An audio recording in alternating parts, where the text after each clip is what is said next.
Love and service. The flag hoisting signifies the commitment to the ideal. In other words, the seeker should fix his supreme goal like the hoisted flag and be always conscious of it while doing sadhana. The flag hoisting signifies the commitment to the ideal. In other words, the seeker should fix his supreme goal like the hoisted flag and be always conscious of it while doing sadhana. So if we make a resolve today to do at least a fraction of expansion from me to we, as Virat Papa did, we would gain something of the joy and happiness which this flag hoisting signifies. So if we make a resolve today on this auspicious occasion to do at least a fraction of expansion from me to we, as Virat Papa did, we would gain something of that joy and happiness which the flag hoisting signifies. Om Shri Ram, Jai Ram, Jai Jai Ram.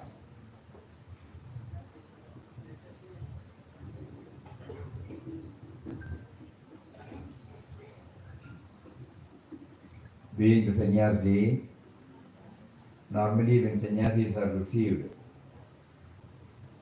in the traditional manner, the shloka is chanted.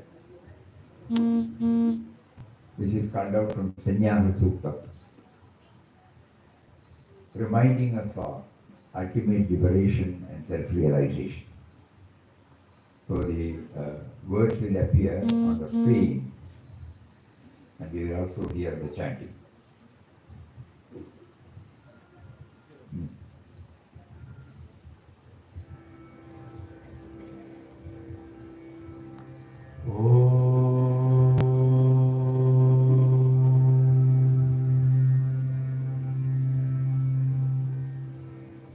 न कर्मणा न प्रजया धनेन त्यागेनैके अमृतत्वमानशुः परेण नाकं निहितं गुहायां विभ्राजते तद्यतयो विशन्ति वेदान्तविज्ञानसुनिश्चितार्थाः सन्न्यासयोगात् यतयः शुद्धसत्त्वाः ते ब्रह्मलोके तु परान्तकाले परामृतात् परिमुच्यन्ति सर्वे दह्रं विपापं परमेष्मभूतं यत् पुण्डरीकं पुरमत्यसर्गस्थम् तत्रापि दह्रं गगनं विशोकस्तस्मिन् यदन्तस्तदुपासितव्यम् यो वेदादौ स्वरः प्रोक्तो वेदान्ते च प्रतिष्ठितः तस्य प्रकृतिलीनस्य यः परः स महेश्वरः ॐ शान्ति शान्ति शान्तिः. Once again, no problem. Not by work, not by progeny or by wealth, but by renunciation alone have some attained immortality. That immortality, which is even beyond, even beyond the heaven, is attained by the self-controlled renunciates as a self shining in their heart.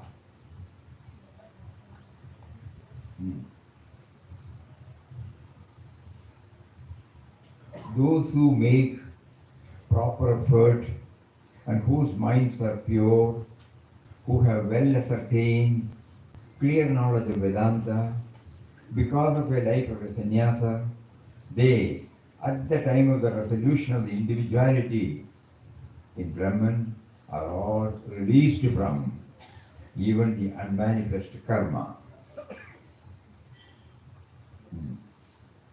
That which abides in the city of the body, in the lotus, which is the intellect, and in the small space, that which is free of all hurt and guilt, free from sorrow, and of nature of Parameshwara, should be meditated upon. The one who is the syllable Om, that is uttered at the beginning of the Veda, and is well established in the Upanishads, the one who is the cause, the truth of the causal principle, which is resolved in himself, he is the Lord Maheshwara.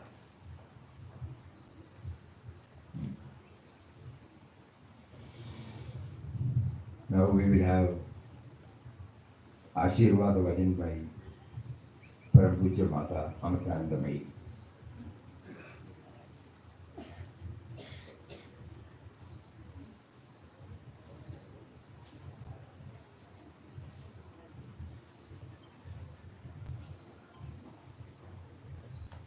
പരമസ്വരൂപം ആത്മസ്വരൂപമായിരിക്കുന്ന എല്ലാവർക്കും നമസ്കാരം. ദിവ്യവും പരിപൂർണമായ സത്തതേടിയുള്ള അന്വേഷണമാണ് മനുഷ്യർ ചെയ്യുന്നത്. ആ ദിവ്യതയുടെ പ്രമാണത്തെക്കുറിച്ചുള്ള നേരിയ ബോധം എല്ലാ മനുഷ്യരിലുമുണ്ട്. ആ തേടിയുള്ള യാത്രയാണ് എല്ലാ മനുഷ്യരും നടത്തുന്നത്. അതിൽ ലയിക്കുന്നവരെ മനസ്സ് പ്രക്ഷുബ്ധമായിരിക്കും. എന്ത് നേടിയാലും എത്ര കിട്ടിയാലും സംതൃപ്തിയോ സമാധാനമോ ഉണ്ടാകില്ല.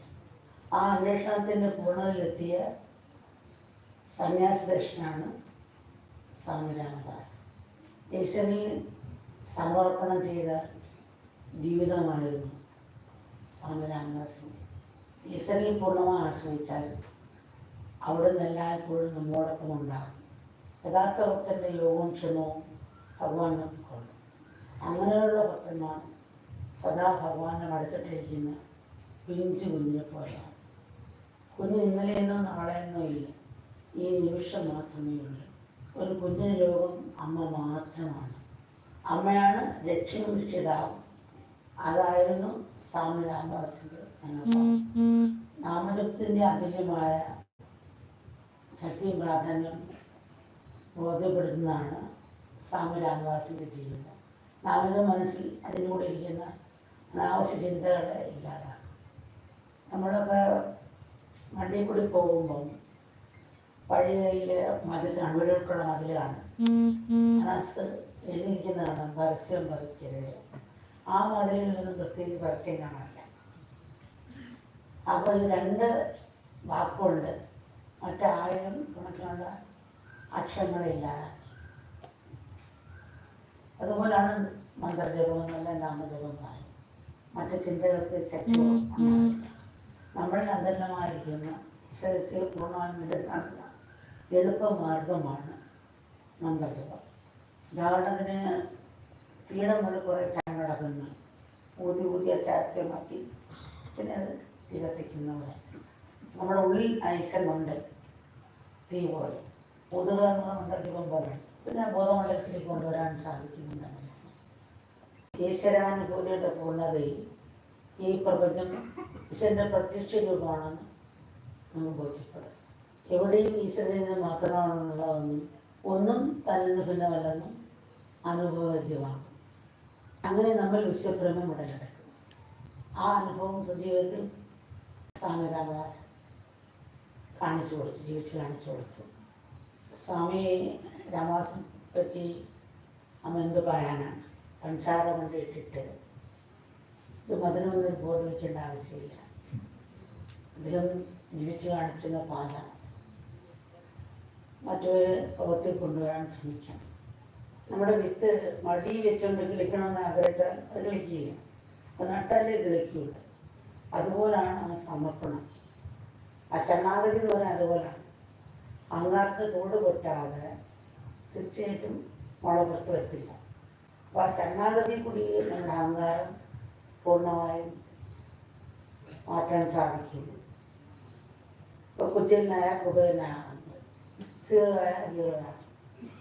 അതിൻ്റെ ഒരു മാതൃകയാണ് മികച്ച് സ്വാമി രാമദാസ് കാണിച്ചത്. ഇപ്പോൾ സൂര്യന് എഴുതേണ്ട ആവശ്യമില്ല, ഈശ്വരൻ നമ്മുടെ നിന്നും വേണ്ട, നവാത്മകൃതം നമ്മുടെ നിന്നും വേണ്ട. പക്ഷേ അത് നമ്മുടെ ജീവിതത്തിൽ പകർത്തുക, നമ്മളും അതായിത്തീരുക. തത്വമസി എന്നുള്ള വാക്യത്തിലേക്ക് നമ്മൾ ഉണരണം, എഴുന്നേൽക്കണം. അപ്പോൾ നമ്മൾ മറ്റുള്ളവർക്ക് മാതൃകയായിത്തീരും. ധർമ്മം ക്ഷയിച്ചു വരുന്ന കാലമാണ്.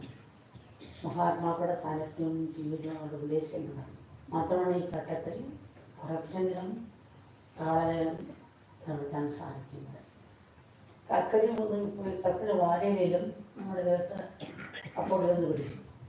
കഫി ഫാക്ടറി പോകുമ്പോൾ കഫി വെട്ടിയിലും നമ്മുടെ ദേഹത്ത് പിടിക്കും. അതേപോലെ മഹാത്മാക്കളുമായി സമ്പർക്കപ്പെടുന്ന ആരും ആത്മീയ ചൈതന്യത്തിന് സ്വാധീനമുണ്ട്.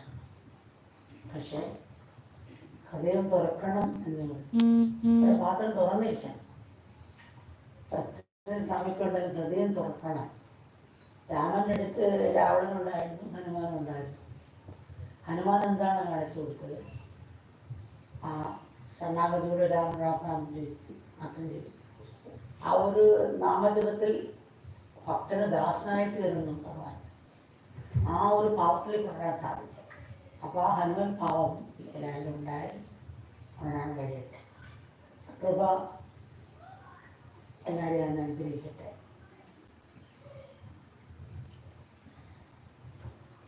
Without sound, it can come. Without sound, it can come. Very powerful message by Amma.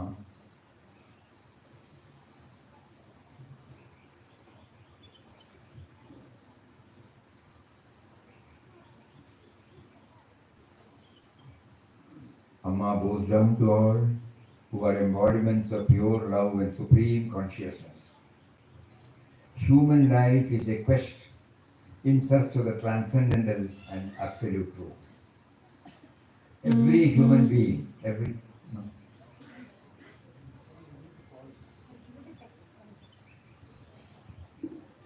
every human being has a small spark of understanding about the truth of the divinity.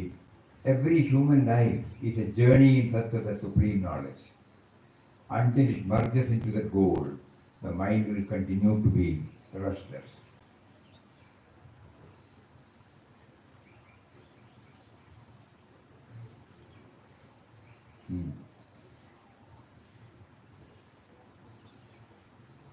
Until then, whatever one may amass,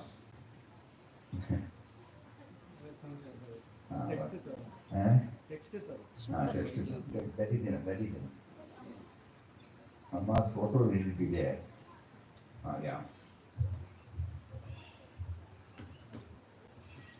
Good.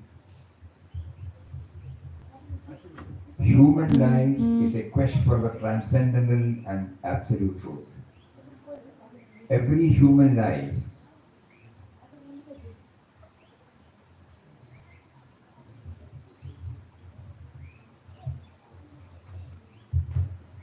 Amma bows down to all who are embodiments of pure love and supreme consciousness.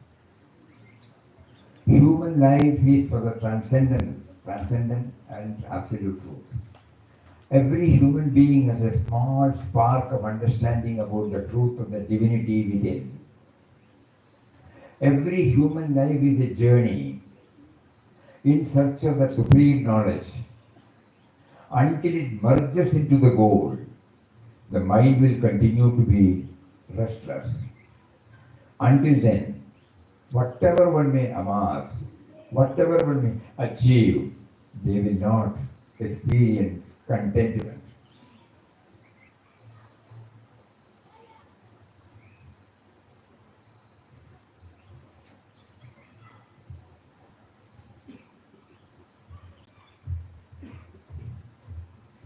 Good morning.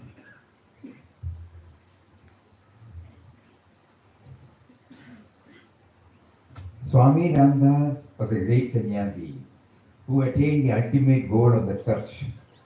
Swami Ramdas lived his life in complete surrender to God. God will be with us constantly if we depend upon Him completely. The Lord says that He will take care of the true devotees' yoga and kshema, providing what we lack and preserving what we have. Such devotees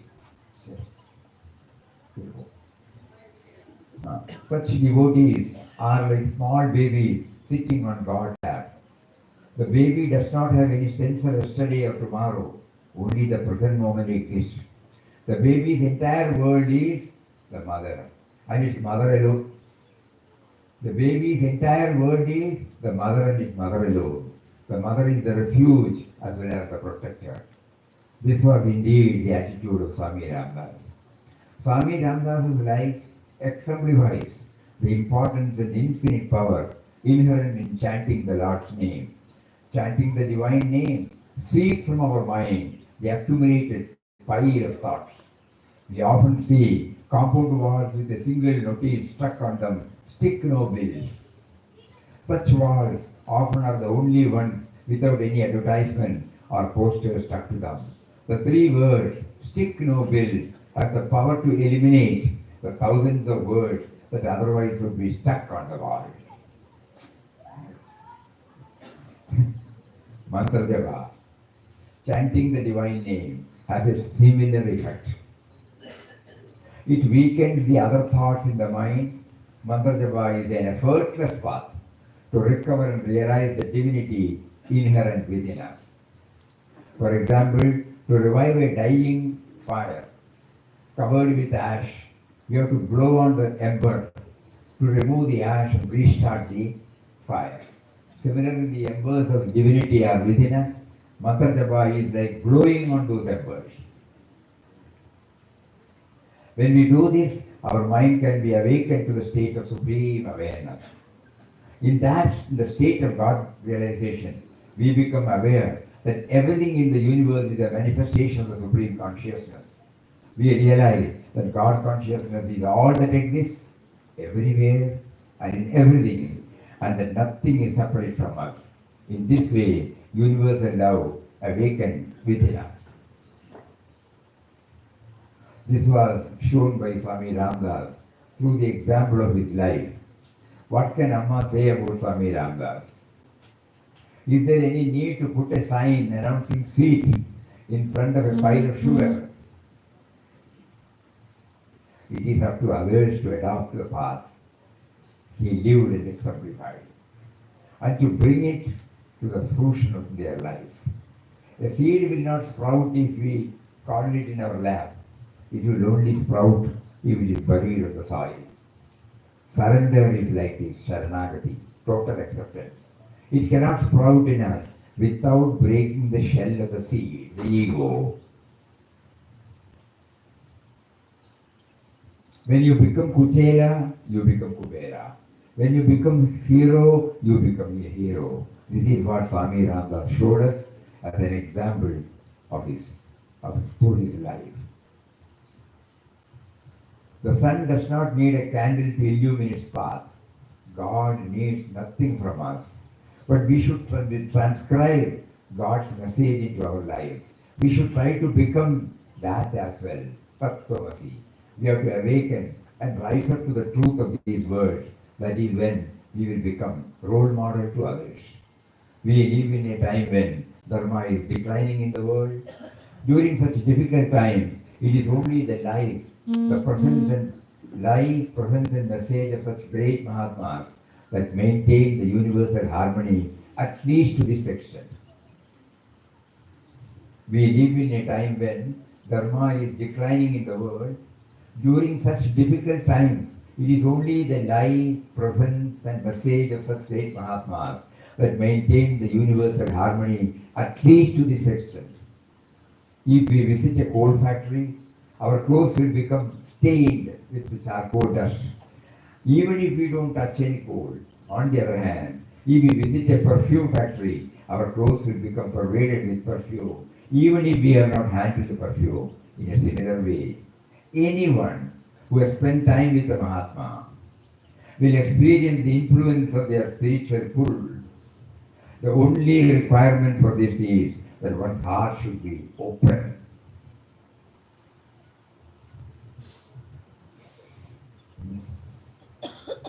No matter how physically close one may be to Mahatma, one's heart must be open to the influence by him. Both Ravana and Hanuman were around Sri Ram. What did Hanuman do? Hanuman chanted Ram's name with complete surrender. In that Namajapa, Bhagavan became the servant of this devotee. It is this attitude that we have to awaken. May everyone be able to awaken this Hanuman-like attitude. May the grace of Paramatma bless everyone to attain this. Very, very powerful, simple, profound message for all of us.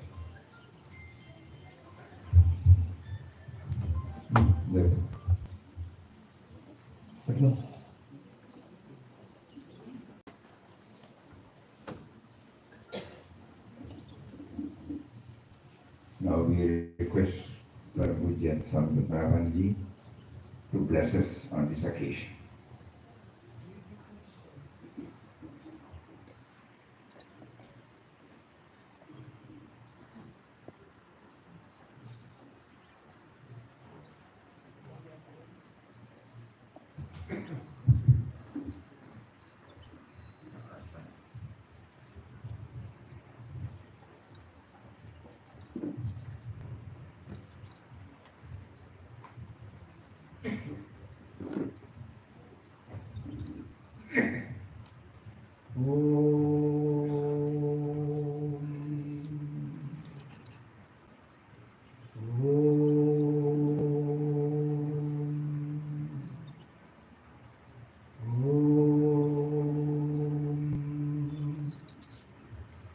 Shri Gurubhyo Namaha.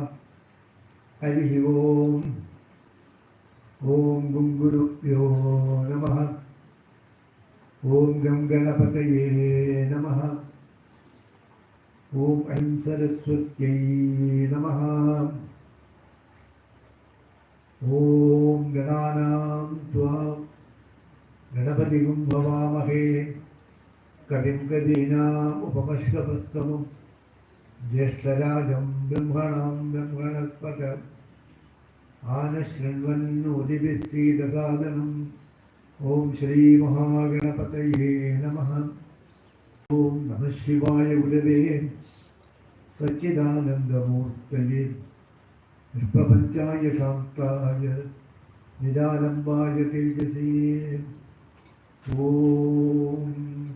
यस्यात्मभूतस्य गुरुप्रसादात् अहं विमुक्तोऽस्मि संसारबन्धात् सर्वोपरिष्टु शिवानन्दमूर्तेः मृदप्रियुग्मं प्रणतोऽस्मि नित्यं दयासिन्धुं दीनबन्धुं शास्त्रार्थबोधनपटुं मस्करीन्द्रवरं नौमि श्रीचिदानन्दसद्गुरुम् ॐ प्राणिनां दुःखहर्तारौ ज्ञानरूपवनमुक्तये शिवानन्दचिदानन्दो आश्रये गुरुसत्तमो ॐ शान्तात्मानं प्रणतसुलभं सिद्धविद्याप्रभावं भास्वद्रूपं सुगुणनिलयं दक्षकर्मादिवर्गं प्रज्ञावृत्तं निधिगमदृशं करगं त्यागिवद्यं साक्षात् ईशं मम गुरुवरं शिवानन्दं नतोऽस्मि शिवानन्दं नतोऽस्मि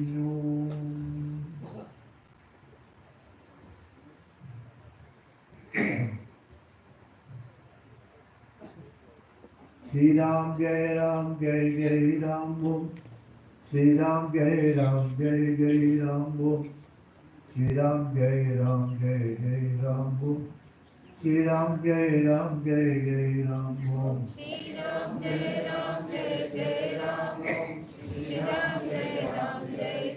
राम ओम श्री राम जय राम ओम श्री राम जय राम ओम श्री राम जय राम ओम श्री राम जय राम ओम श्री राम जय राम ओम श्री राम जय राम ओम श्री राम जय राम ओम Sri Ram Jai Ram Jai Jai Ram Om.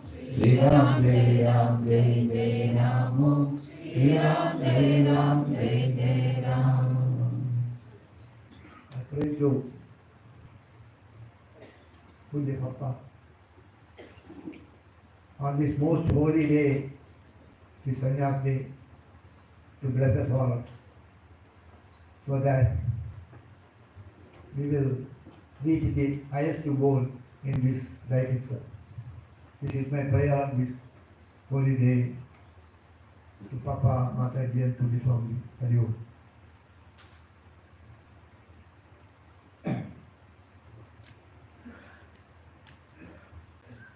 Today is the centenary, that is 100th Sanyas day, birth centenary of, Sanyas Diksha centenary of Papa. And I'm very happy to be here. And my mind is full of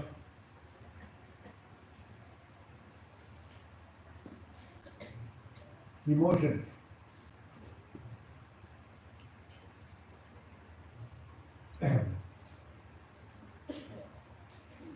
So on this holy day, let us contemplate on what Papa wants us to do, what the sannyas of Papa, what it means to us.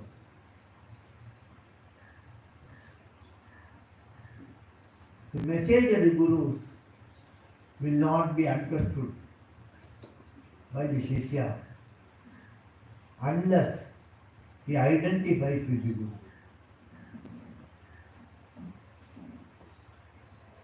In our Shastras we have got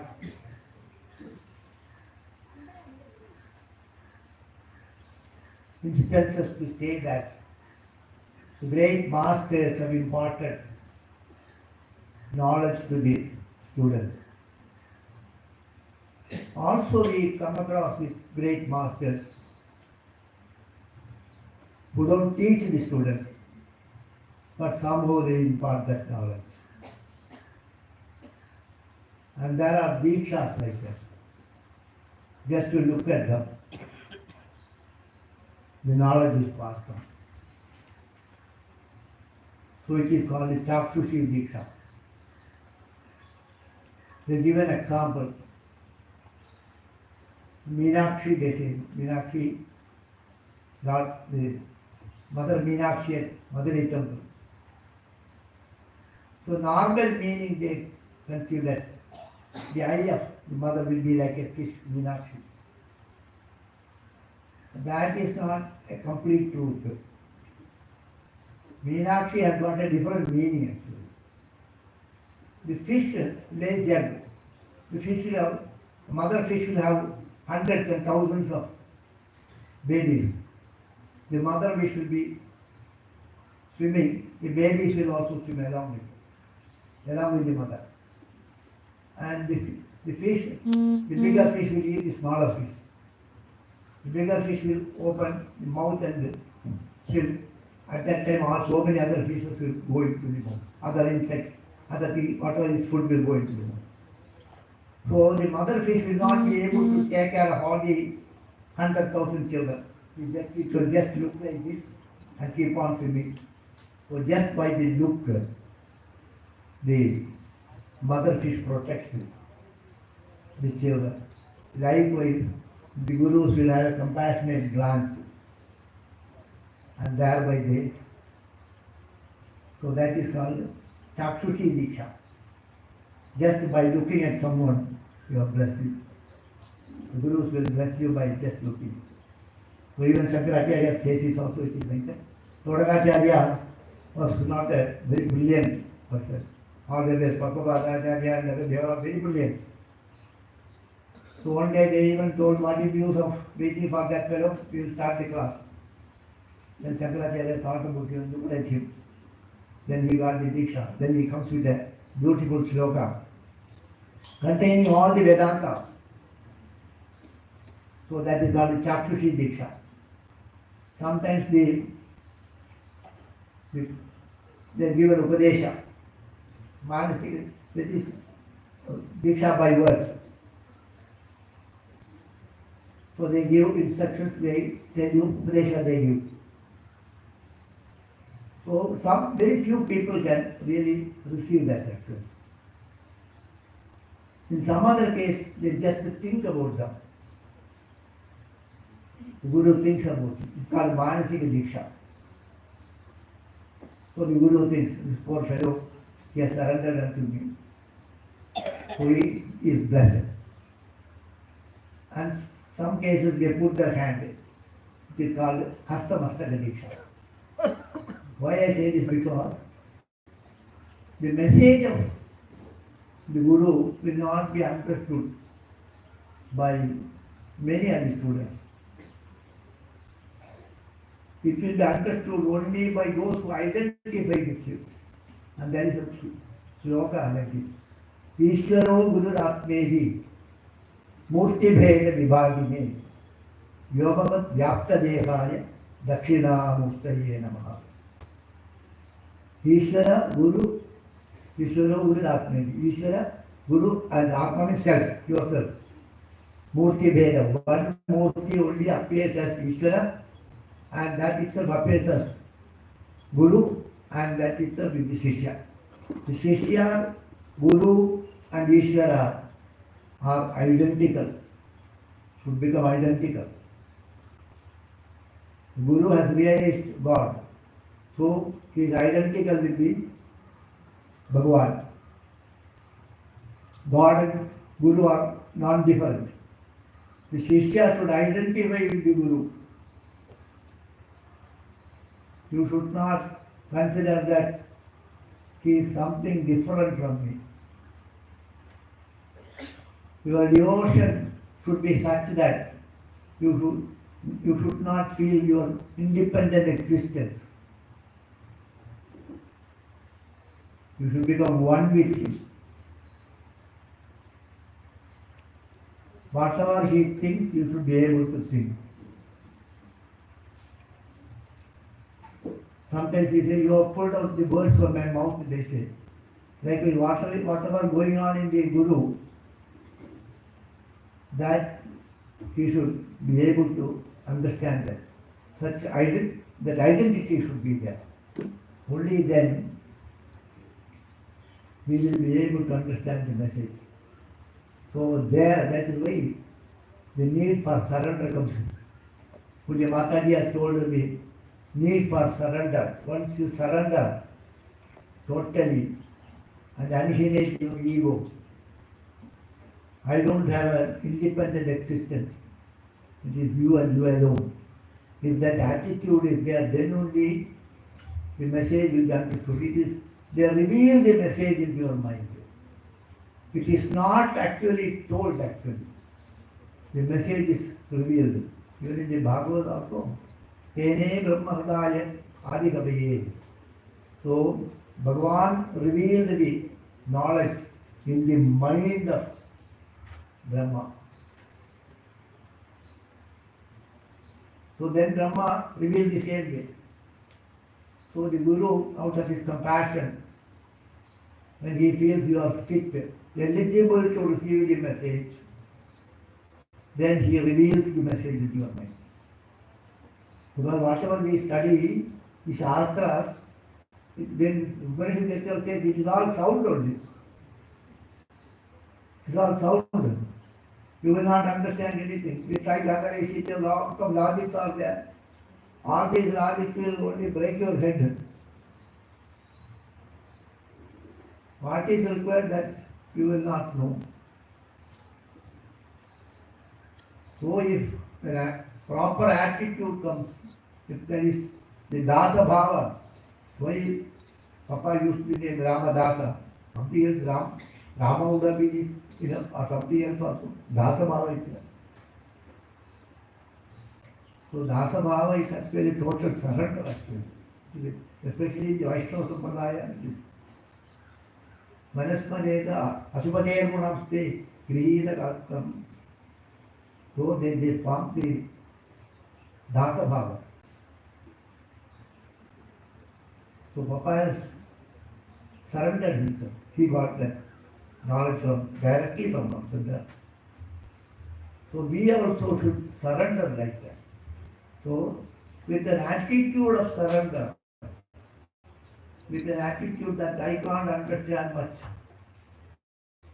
I have neither I have the eligibility nor have the competence to follow the instructions. Please help me, please take me by hand.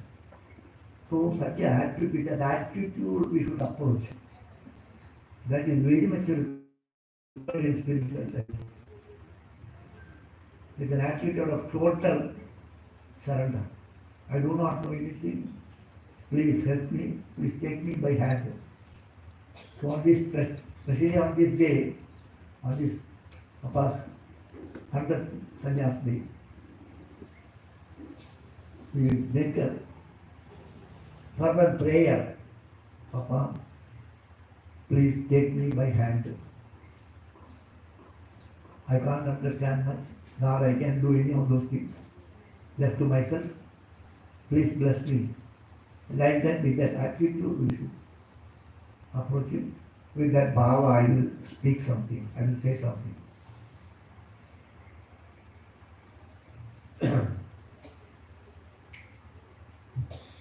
The Upadesha of all great masters, the Shastra masters. And Papa says that your aspiration, your inner aspiration is to realize God. And that God is your Antaratma. So Bhagavan is your Antaratma. And we have to accept it. You are divine, that is the message. The first message is you are divine. In Sanyas Diksha also, the Upadesha is you are that. Tattvamasi is the Upadesha mantra. Thou art that. You are divine. So it is being told repeatedly.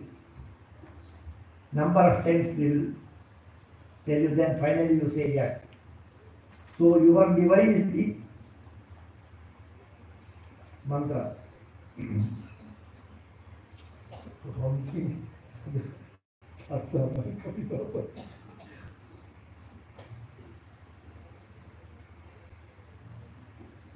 So although they say that you are that, so we hear that but we will forget it actually.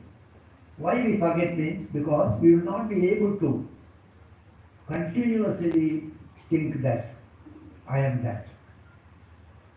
I am that, I am full. I don't need anything.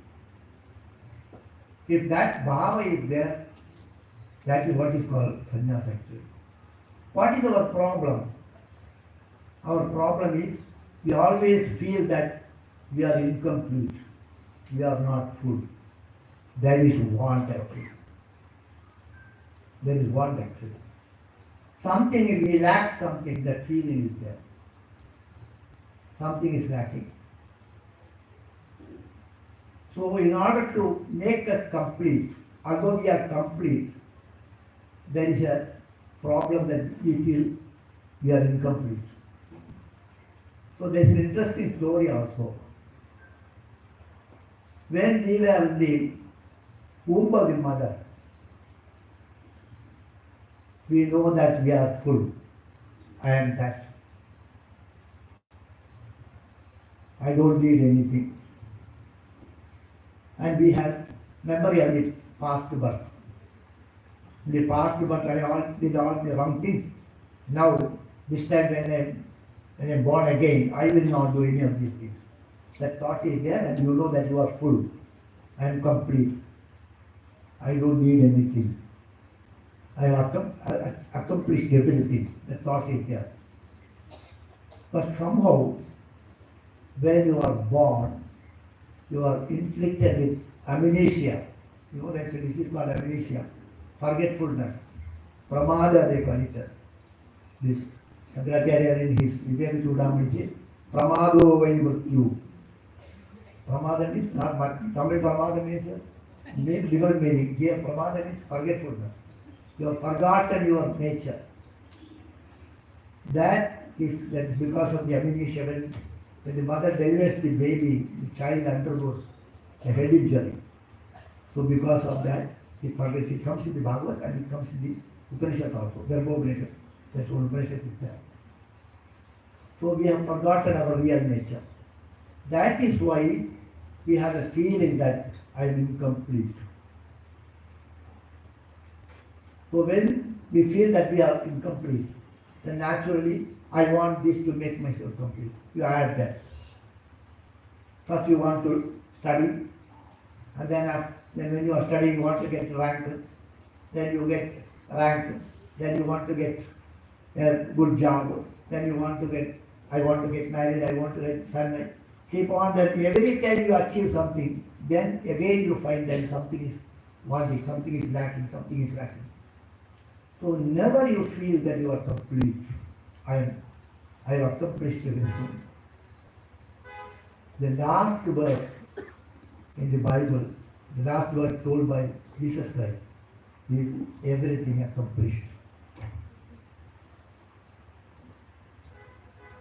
So never in our life we will feel that I have accomplished everything. Only when you realize God, you will have that feeling, I have achieved everything. Nothing more to achieve. Usually in ashram, people come to us, then how are you, everything okay, so many children, my son settled here, my daughter settled there, everything there is here. But after some time, but Swamiji, this problem is there, that problem is there, some other problem they will say. First they say everything is okay, and then after 2 minutes, they will have this problem is there, that problem is there. So we are always having problems. When it will end? 100 years. Even at the age of 80 there will be a problem, 90 there will be a problem. Health is not there. It is not there, that's not. So we never feel that we have accomplished everything. That sense of want that is there in us. That is why we are going out. All our outer activities is to make us full, and we never feel full. But in deep sleep, we are perfectly happy, nothing is required. If something is there in the deep sleep, it is a disturbance. So Bhagavan has given us the deep sleep experience to know that when your mind is not functioning, then you feel you are complete, that you are in a state of bliss actually. And Bhagavan has also given an experience of dream. In that dream, we find something is happening. So all those happenings you have created. You have created this space, You have created the sun, you have created the place where you have to do the activities, you are interacting with someone. All these things, suppose you are traveling, you go by train or flight or all those aircraft, everything you have created. So, in the dream, all creations are made by us. As God creates, you have also created. And when we wake up, we know that it was false. So the dream experience Bhagavan has given to us to understand that this waking experience is also like a dream only. It is a bigger dream. And the deep sleep experience Bhagavan has given to us to understand that when the mind is not functioning, you are in a state of bliss. And in the waking experience, our mind is wandering to make us complete, to achieve something so that we will feel we are full. So never you will accomplish anything as long as the mind is going out. Because Mataji told, when sugar is there is no need to put a board that it is sweet. Likewise, we have accomplished everything. There is nothing to achieve. Our nature is Ananda. So the sense organs are going out and mind is creating this problem. And to stop that, it is not possible because the mind has to control the mind. I will control my mind. Who says that? So somebody has given an example. The policeman himself is a thief. Then what will happen? How will we find out? So you are interested in this job to concentrate on Bhagavan. Hey, mind you, concentrate, don't go out. Yes, I am going to concentrate. Take a big resolve. I will not do any of these things. The next moment, what I can do, today we will escape. So the mind will not be able to restrain the sense organs, and the mind cannot restrain itself. So that is why Mataji also told the Nama Japa is to engage in mind so that it will not move. Constant repetition of Bhagavan's name is the only way to control the mind. Constant repetition of Bhagavan's name. That's what Papa has told us. So many people have told us. The Bhagavad Shloka. Kalya Doshanidhe Rajan Asti Eko Mahan Gunaha Kirtana Deva Krishnasya Mukta Sangha Param Bhagavad. Kalya Doshanidhe Rajan. In this Kali Yuga there are so many defects are there. Asti Eko Mahan Gunaha. There are so many flaws here, but there is one great thing is there. Asti Eko Mahan Gunaha. What is it? Kirtana Deva Krishnasya Mukta Sangha Param Bhagavad. By chanting Bhagavan's name alone, you can control the mind, you will achieve the highest. So Papa's instruction is that chant the Ram Nam, chanting of Ram Nam, that, and Papa has given in the Sanyas that day itself is right, that all the time, all the way, the divine name was in my lips. When we started on from Mangalore, all the way from Mangalore till we reached, then there he writes, all the way from Mangalore to this point of time, the divine name was there in my lips. So continuously, although he was engaged in activities, meeting a friend, getting into train, boarding the train, we were able to change. But Papa said that all the time, all through this journey, the divine name Ram was in my lips. So constant repetition of Bhagavan's name, constant remembrance of Bhagavan. That is the method to control the mind. Otherwise, mind will never be controlled. Any amount of study, any amount of yogic exercises, this, that, all these things will not be possible. Otherwise, some Mahatma should bless you. He will have compassion and then the knowledge will dawn.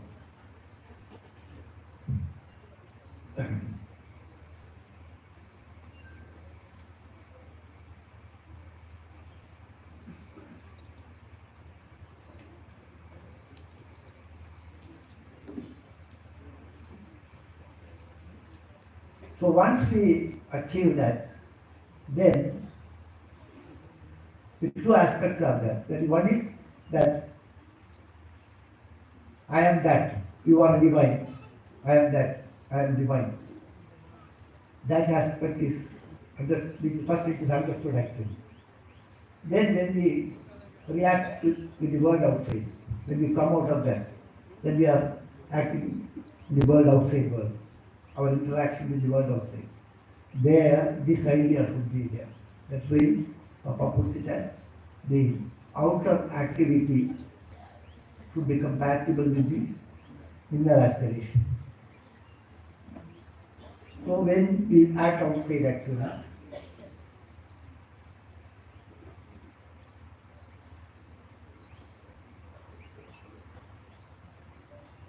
so for that, first we have to feel that the world is God.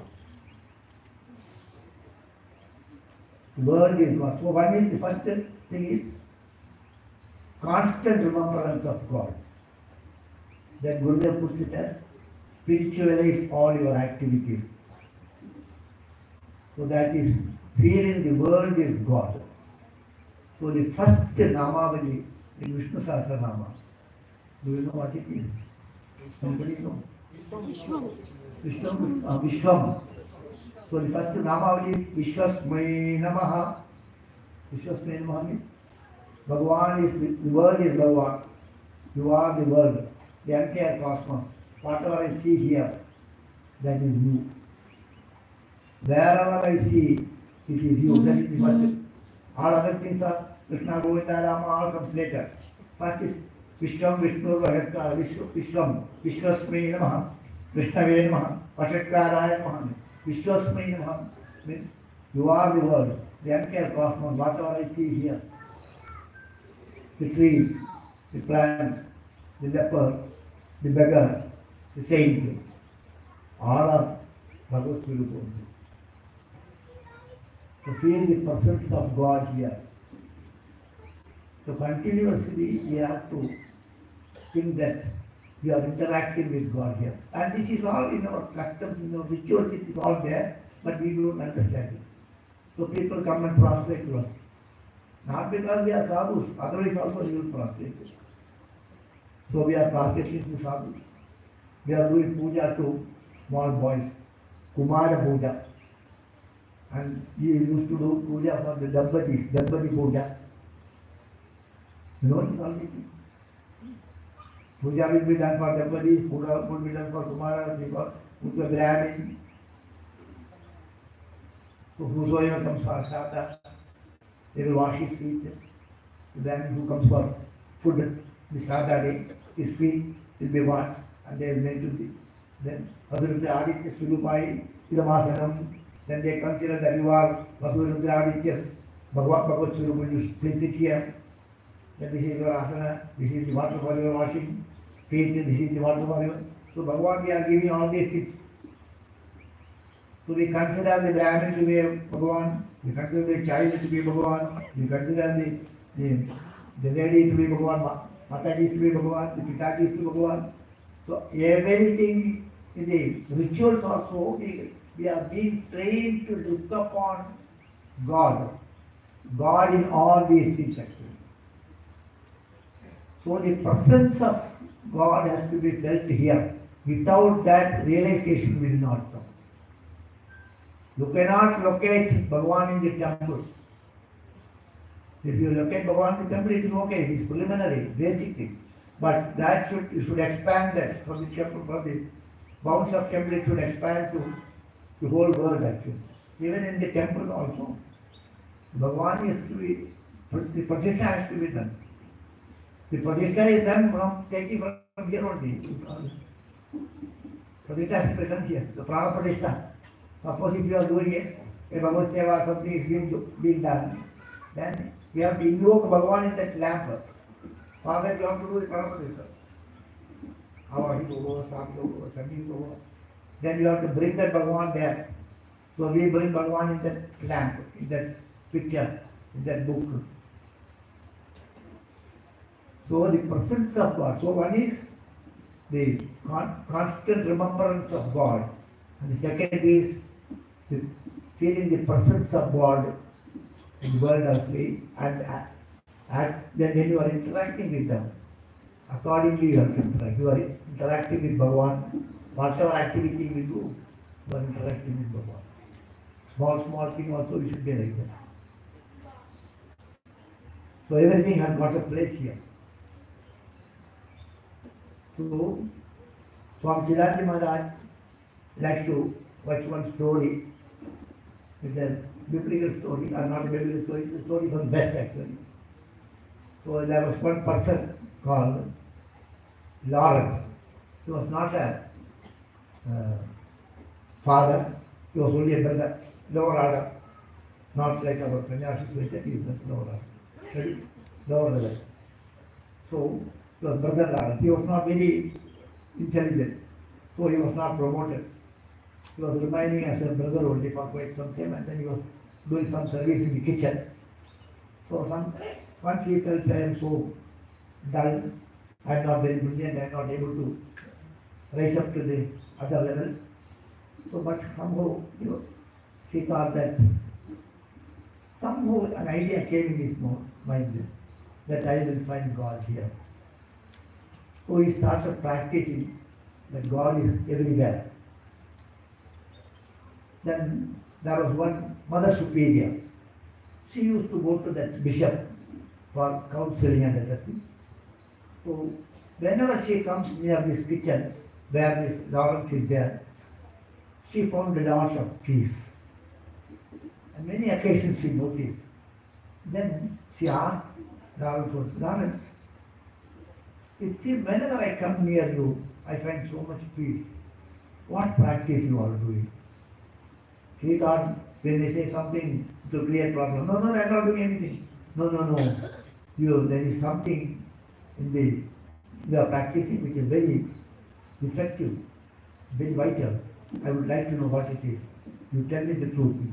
Then he says, I feel the presence of God here. Wherever I see the presence of God. Practice of the presence of God by Brother Lawrence. It's a small book, 40 pages. How many you have? 40 pages. Practice of the presence of God, a small book, maybe 40, 50 pages. So this concept is not very common to them. They locate God in some place actually. So this is not very common actually. Some people believe it, a lot of people believe, but not all. So the presence of God has to be felt everywhere. So you should see that whomsoever you meet, whatever be it, then you should feel that it is Bhagavan. That was the reason Papa did not react to any situation. Somebody hurt you, somebody scolded you, something which is not acceptable to us happened. You endure. Why do you endure? Out of fear you can endure. Out of love you can endure. That fellow poor fellow you can endure. You can also endure. Bhagavan himself is doing this. So Papa endured all these things with joy, with a smile, because he could feel the presence of God in the things. Ram is doing that, Bhagavan is doing that.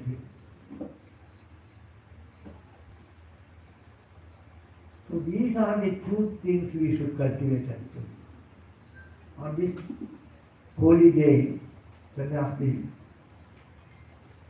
the real practice is, these two are the real practice.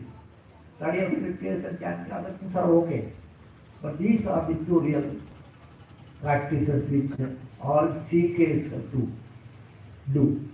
It's a must.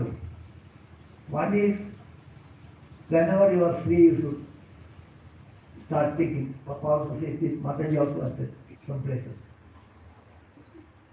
So, constant remembrance of God, it is not possible in the initial stage.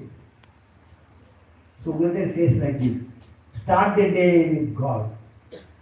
As you get up, you are free to in the bed itself, remain some time and chant Bhagwan's name.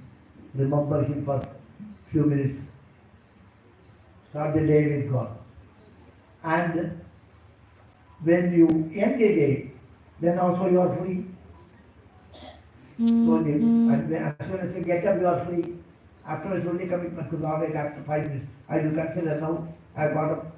You have got up after 5 minutes only. Then time will be there. Think that you are still sleeping and 5 more minutes you take, or 10 minutes you take. So start the day with God and then similarly, when you end the day, when you go to sleep, then also you think God for some time. Start the day with God, end the day with God. And then he says, fill the day with God. Then whenever you are free, then think about Bhagavan. And keep on increasing this time. One day, Gurudev told somebody comes, ask him, someone comes. Gurudev will sing a song actually. So Vanibai came. Then Vanibai came, Gurudev used to sing. Vani Saraswati Vagdevi. He will sing. Somebody comes, Ramchandra means Ramachandra Radha. Somebody will sing like this. So then somebody asked, why Gurudev was singing? No. Otherwise we will forget Bhagavan's name. So when you are doing all the activities, we should keep on remembering him. So all these prayers we make, when somebody is going, they will make a prayer. Sri Ram Jai Ram Jai Jai Ram, then Bhagavan will be given. So these we are doing for our sake, not for their sake. Although we tell them that the prayer, we are doing prayer for you, the prayer is for us. So the constant remembrance of God is not possible normally. So start the day with God and end the day with God. And whenever an opportunity comes, little well, and fill the day with God. So these are the 3 practices we have to do. One is constant remembrance of God. And the second is feel the presence of God in you. Whenever you are reacting with someone, think that Bhagavan is in that form, Bhagavan is Ram has come in that form. What Papa has done, we have to exactly do the same way. So, if Bhagavan is in front of us, how we will react to the situation, how we will handle that situation. This very same way we have to handle it. And then spiritualize all the activities actually. So all the activities should be rooted to the dharma also. One example I can give. How far it is, how far we are observing these rules, how far we are committed to dharma. So once what happened, one person, from Chidani Maharaj, came from a long tour. So he wanted to go and meet him. So he went there. He was waiting for him. All had met and gone. Then last man he went there. So he was thinking, I don't want to disturb others. I will go last. Perfectly okay. He went last man. And when he went, he gave him some tulsi leaves to Swamiji. Because Swamiji likes tulsi plants. So Swamiji was very happy and then kept it in his pocket. Then after some time, after 1 hour of when they are leisurely speaking, then he asked whether you brought these tulsi leaves from your home. No, Swamiji, I am staying in such a house, from there I got it. Acha, very good. Then he asked whether you have taken the permission to pluck these leaves from the plant. Swamiji, I did not ask. Sorry for me. Then after some time he asked him, whether did you ask the permission of the plant to pluck it?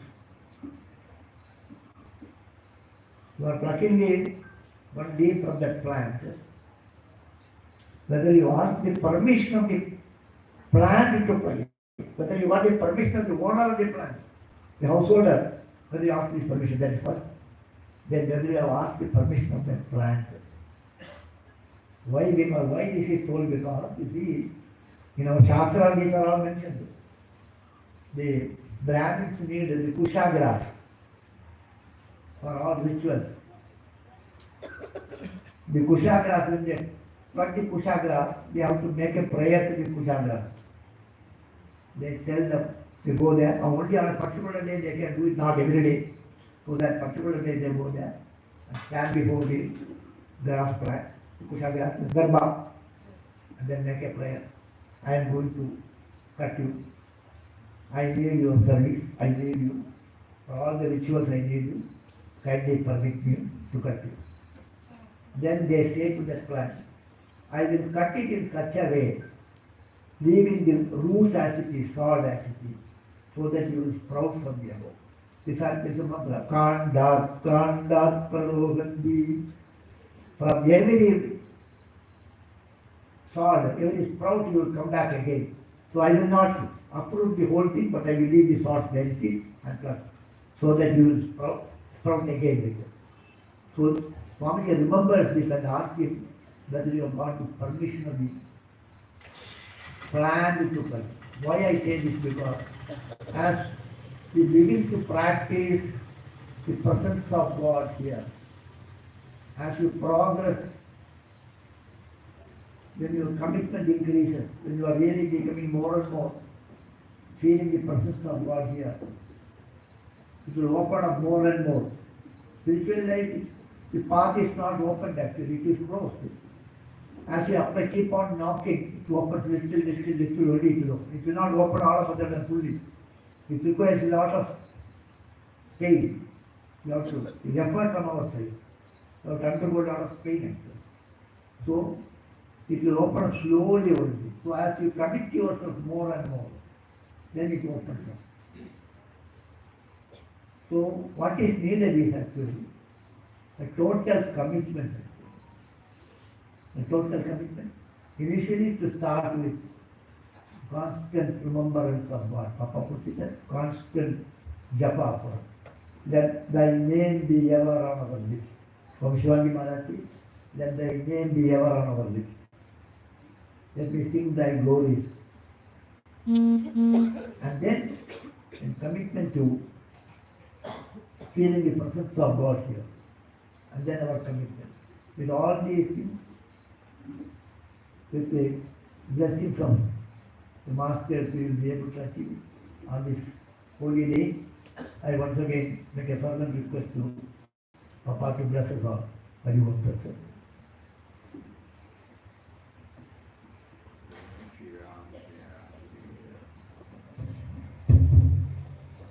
Om Shri Ram, Jai Ram, Jai Jai Ram.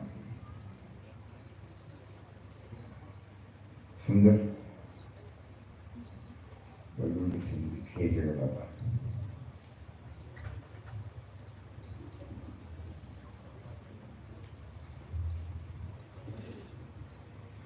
Puja Swamiji was highlighting about the need to remember him. No? So this particular bhajan highlights some technique by which we can remember him. Simple words.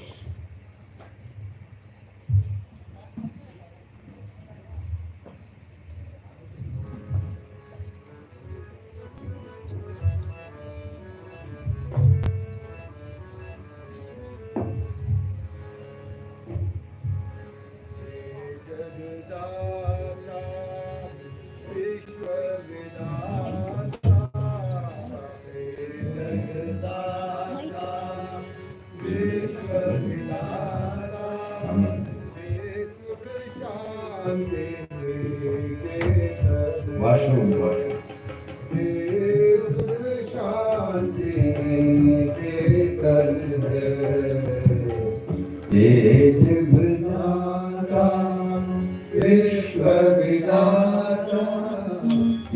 सुख शांति निकेतन है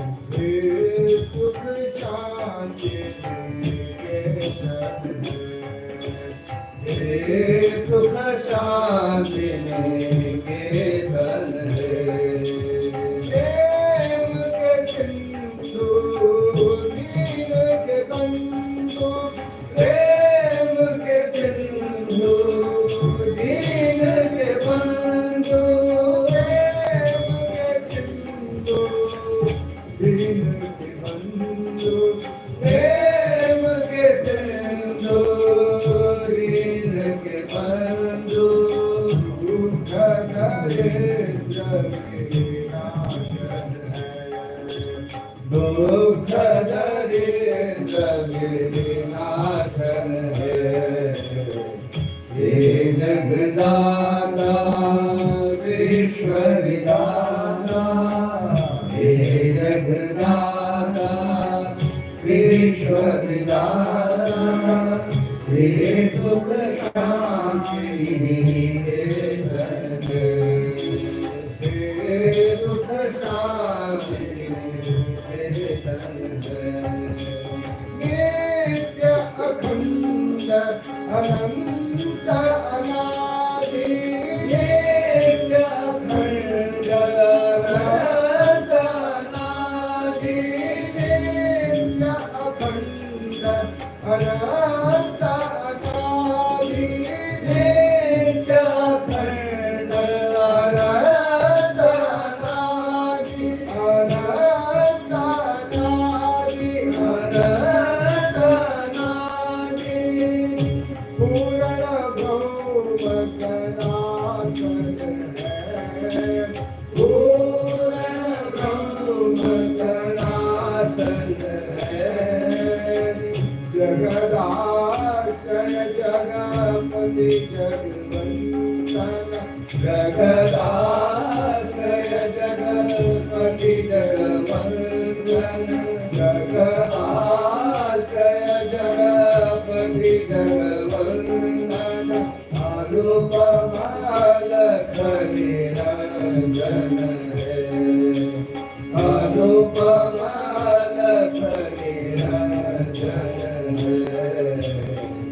हे जगन्नाथ विश्व विधाता, हे जगन्नाथ विश्व विधाता, हे सुख शांति निकेतन है।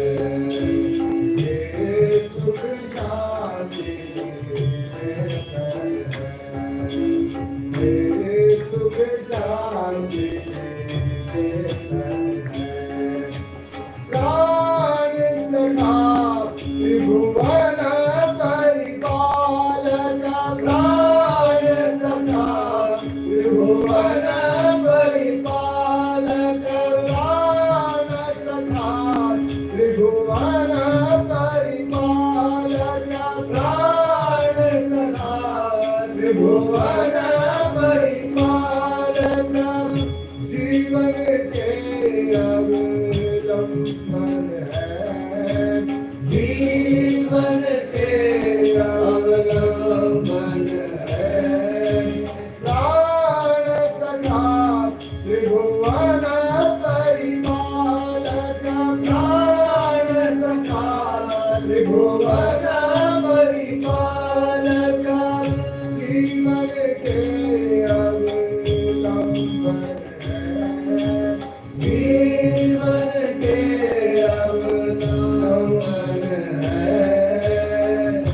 जगदाश्रय जगपति जगवंदन, जगदाश्रय जगत्पति जगवंदन, अनुपम लखन निरंजन,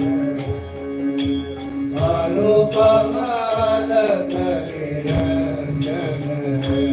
ओम श्री राम जय राम जय जय राम, ओम श्री राम जय राम जय जय राम, ओम श्री राम जय राम जय जय राम, ओम श्री राम जय राम जय जय राम, श्री राम जय राम जय जय राम, ओम श्री राम जय राम जय जय राम, ओम श्री राम जय राम जय जय राम, ओम श्री राम जय राम जय जय राम, ओम श्री राम जय राम जय जय राम, ओम श्री राम जय Ram Jai Ram. Om Shri Ram Jai Ram Jai Jai Ram. Om Shri Ram Jai Ram Jai Jai Ram. Om Shri Ram Jai Ram Jai Jai Ram.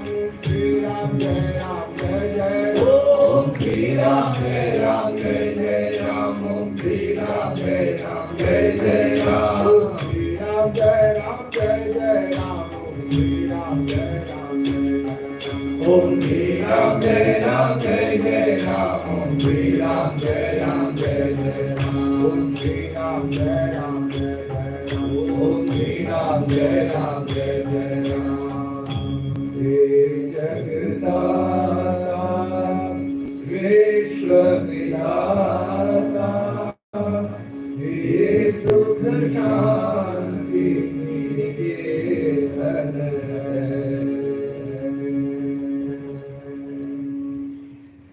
Hari Om. Whatever Puja Swamiji wanted to convey, it has been. We are reminded by this bhajan also. The fullness, fullness is inside. Ye Sukha Shanti Niketan hai. You are there, the complete. There is no insufficiency, there is no incompleteness. Make me aware of this. This treasure is you have given me, but I am unaware of it. Why don't you please make me aware of this?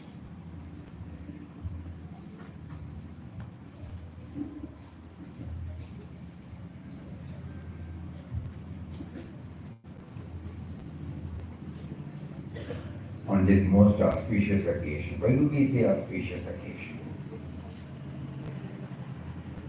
Because that was the day on which he was prompted to leave everything and praise himself in his own language, flinging himself. He threw himself out, purely at the mercy, only on the support of his Ram. And because of that, so many things had happened. We are not sitting here.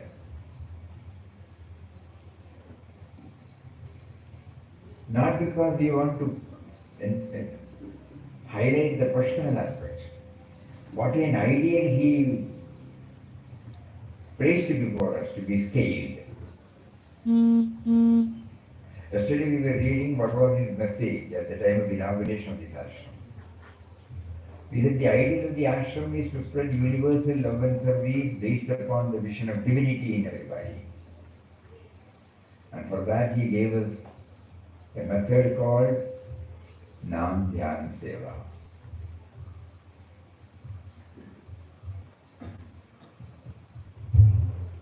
The journey from 1922 to 2022. Up to 63 he was in body. Even after dropping his body, he continues to inspire us, to make us feel his presence. In this fashion we remember, normally our tendency is to concentrate upon the form.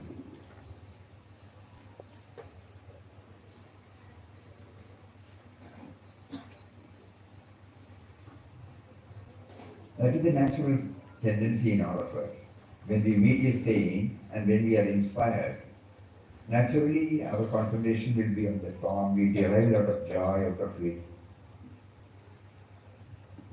But after some time we have been asked for the same form to go beyond the form. Which aspect we unknowingly, conveniently forget.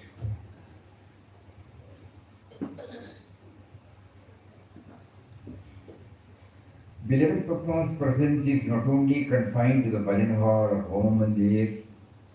He is not only all-pervasive in this holy Anandashram, but it lives and moves in and through us.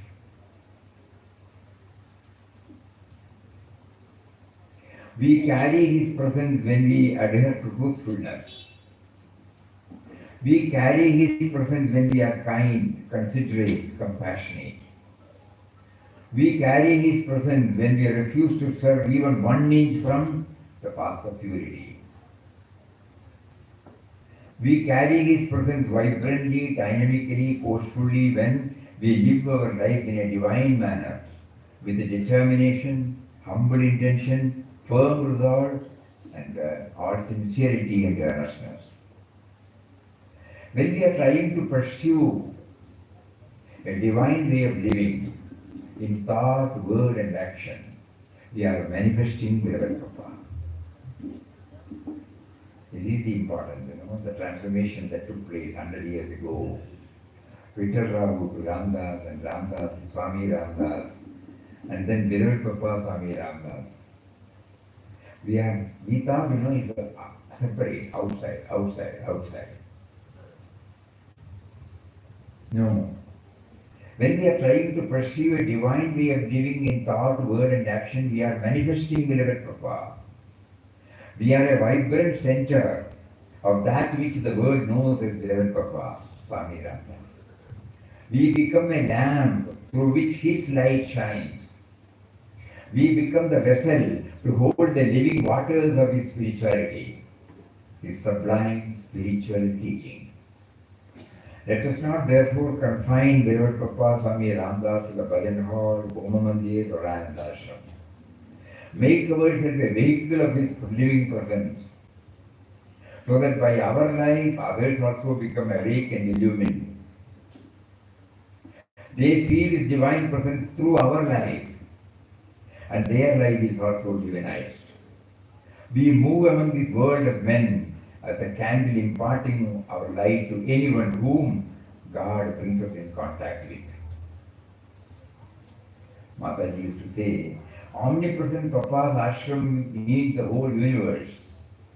It is to enable us to learn this that this ashram was established by beloved Papa. So on this day, when we are outwardly we are telling, Sanyas Day, but what is needed is to have this Papa consciousness within us. So we are praying to him. Unknowingly we were limiting you to the form, to ashram. Whenever it is connected with ashram, we say, oh, it's Papa's ashram. But Papa has been universal in all his aspects. Cosmic reality, That aspect we have forgotten.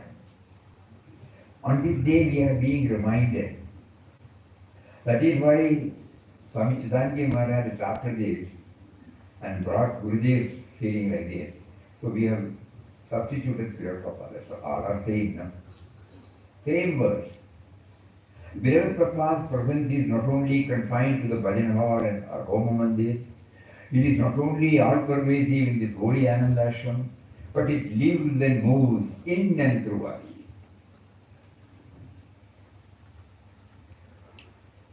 We remember we have many a time we have shared this, but worth sharing it again. Chennai devotees, when they came here, Papa was having his bhajan, satsang here under this paper tree every day.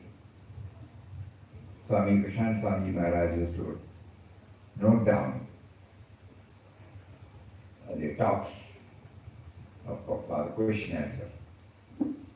So a group of Chennai devotees came and told Papa, somebody can see God only in photos.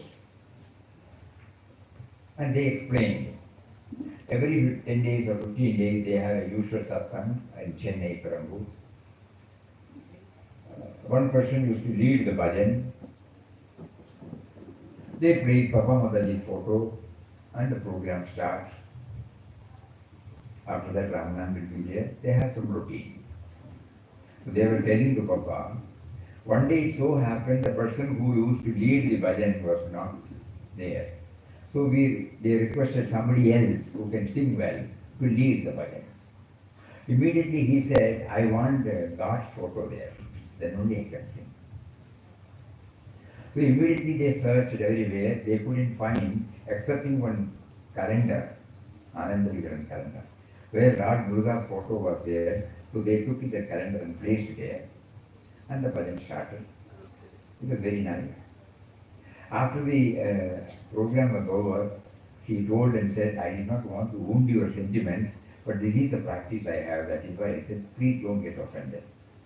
So they were telling Papa, people can see God only in photos. Immediately Papa asked, what did you do? You placed Papa Mataji's photo, he wanted somebody else's photo. Whereas, this is the word, please. That is why we remember this again and again and again and again. Whereas Papa Mataji is in everybody's heart, God is in everybody's heart, you are in everybody's heart.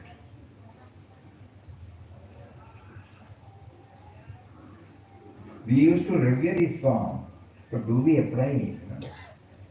Papa Mataji is in everybody's heart, God is in everybody's heart, you are in everybody's heart. You have put Papa Mataji in a frame, that's what he says bluntly. Fetish.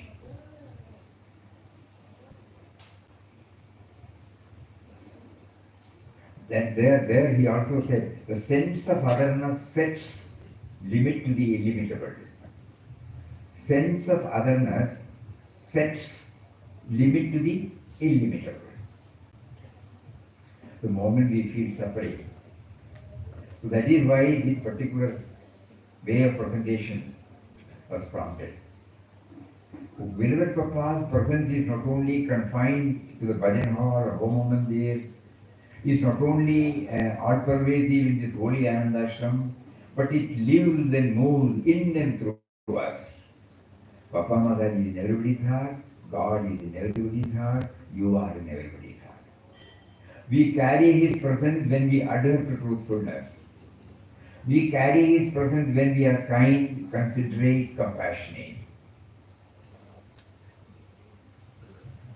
This is a solemn commitment, We carry His presence when we refuse to swerve even 1 inch from the path of purity. We carry His presence vibrantly, dynamically, forcefully when we live our life in a divine manner, with determination, humble intention, firm resolve, and all sincerity and earnestness. When we are trying to pursue a divine way of living, in thought, word, and action, we are manifesting Papa. This day, 1922, when God made him to become beloved Papa Swami Ramdas, we are trying to pursue it. When we are trying to pursue a divine way of living, in thought, word, and action, we are manifesting beloved Papa. We are a vibrant center of that which the world knows as beloved Papa Swami Ramdas.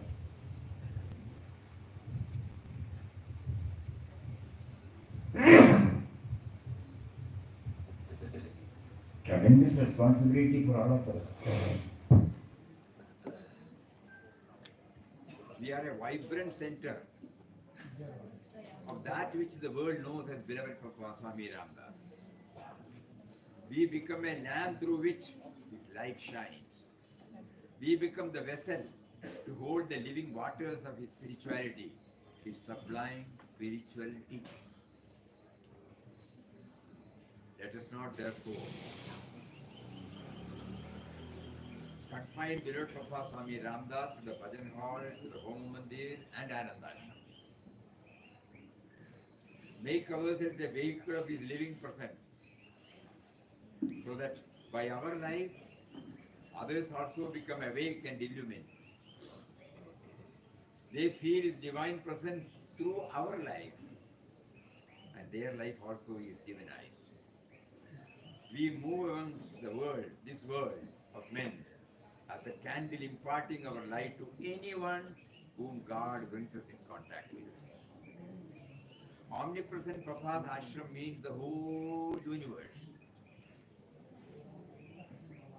It is to enable us to learn this that this ashram was established by beloved Papa.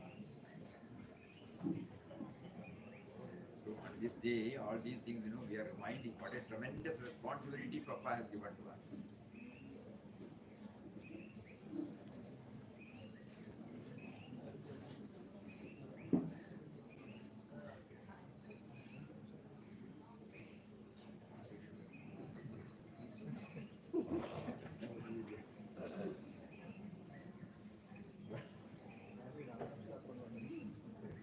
They say 5 minutes we will chant Ram Nam. Anyway, whatever they say, we have to observe. Wait. And then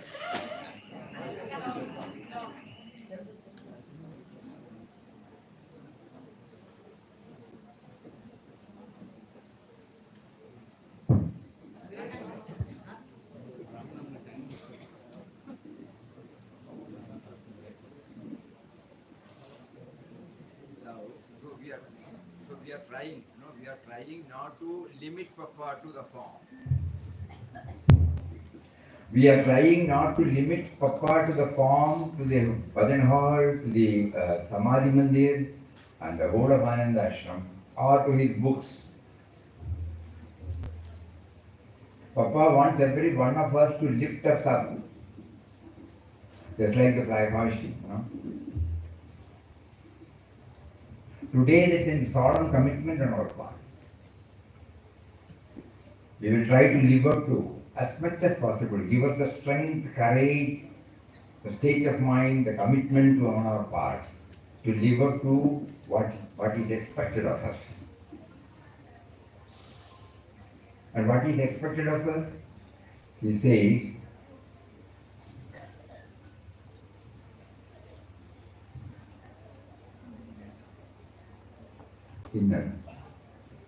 inner sadhana and outer life.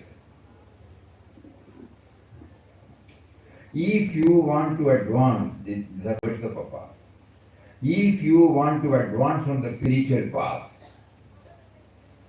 your heart must be soft. And whenever you find suffering, you must see that the suffering is removed, as far as it is within your power to do so. For this, you must expand your vision and melt your heart in God. You must do such services out of pure love and compassion. Then only you can go near God. Until you lose yourself in His consciousness and feel His presence always within you, you have to be very strict about spiritual practices and must see that whatever you do is conducive to your spiritual progress. This is what the great teachers have taught us. Our outer life should be compatible with our inner aspiration, which means that there must be coordination between the outer work and the inner aspiration. Some people think of God, meditate on Him, pray to Him, but they do not try to relieve the distress of others. Side by side with their spiritual discipline, they must engage themselves in activities to help those who are in distress. They must have patience, kindness, forgiveness. If they develop these qualities, their prayers will be heard by God. Otherwise, their prayers cannot be called sincere, therefore will not be heard at all. Once again, we go through.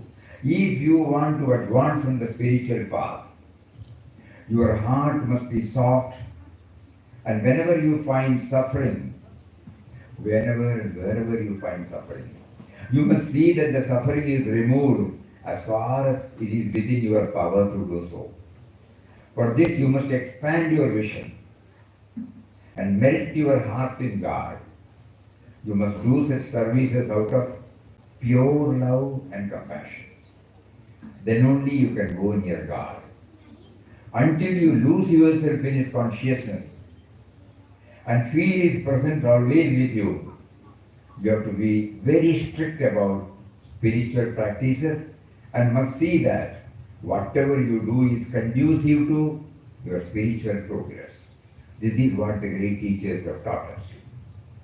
Our outer life should be compatible with our inner aspiration, which means there must be a coordination between the outer work and the inner aspiration.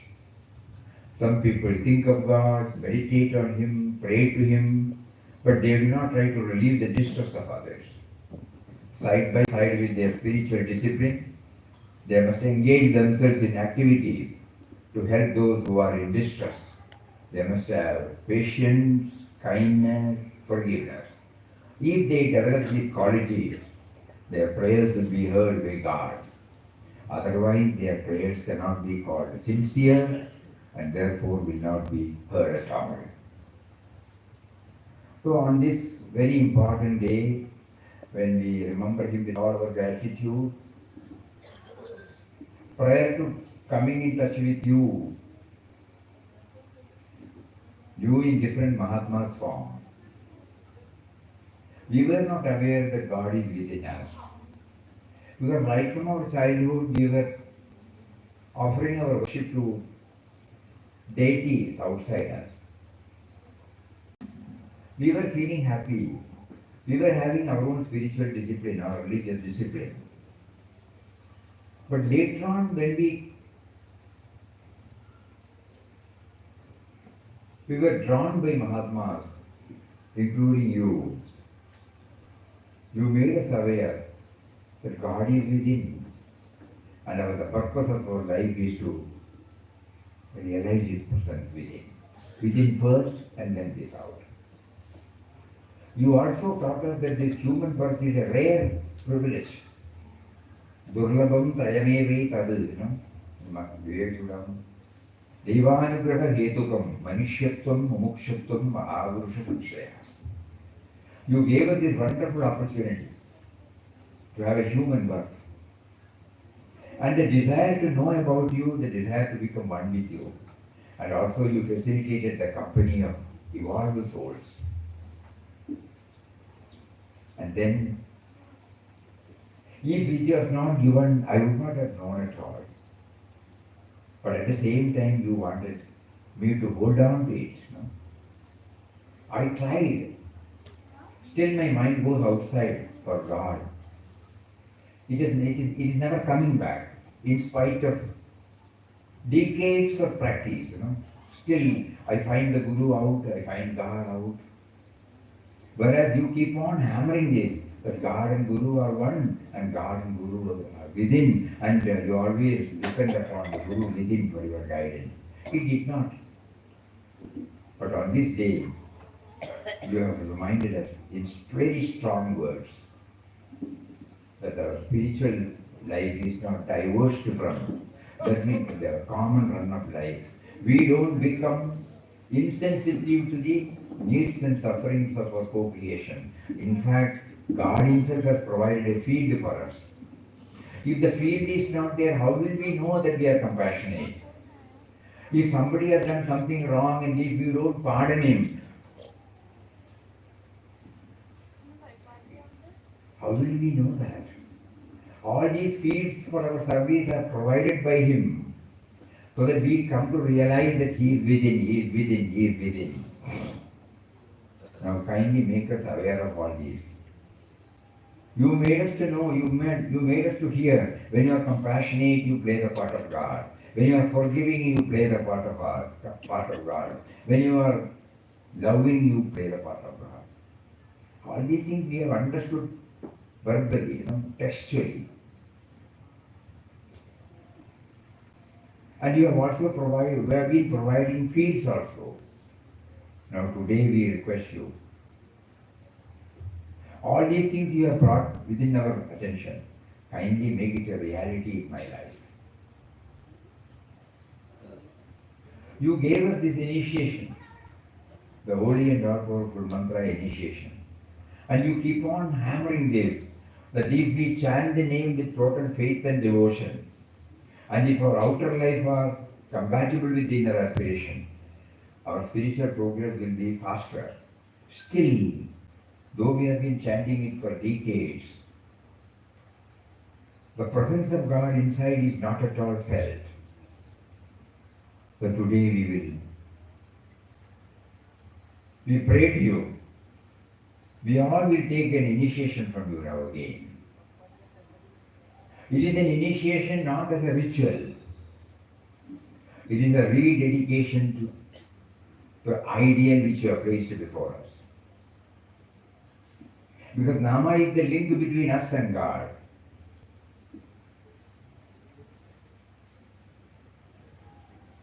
So you have said that the easy way to connect ourselves with Him is to hold on to the name. Of course, holding on to the name with the right perspective, with the right connection, with the right concept. We remember your words, that one must have the right concept of God before one takes up this. Because the mind will not be able to fix on that anything else if you are not clear about the idea. Chanting will be going on, mind will be going on elsewhere. It is not because that we want the mind to go. The mind needs something to prop, something to hold on to it. And in his case, he was talking about attributes of God. So it was a meditative chanting. It is not merely a chanting.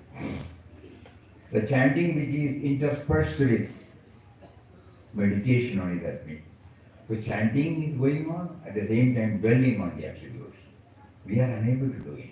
So today, you are offering us an opportunity again to take the initiation in the truest sense. Truest sense means connecting ourselves with the indwelling reality. For that, we will hear your own words and we will follow your own words.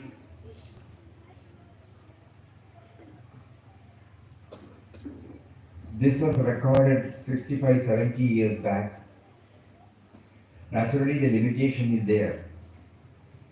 It may not be 100% clear. So the text will be now displayed, and then we read and reread the text. And then when we hear Papa's, we will be actually following Papa's words. So that nothing becomes ritual, nothing becomes superficial, nothing becomes textual or academic. So we request all of you to kindly concentrate on what he wanted to share, and then later on we will close our eyes and again we will hear Papa's voice, and then at the end of the talk, when he gives the mantra, we will repeat the mantra. Again, we want to make it very, very clear that this should percolate into our mind. It should not become a ritual. With an ardent prayer to Him, that I must know the very purpose of chanting the mantra. You say it is a link between me and Him who is within me and without me. So somehow make me to connect myself with the indwelling reality. It is for that purpose you are now facilitating for this mass initiation. So let us first go through the text.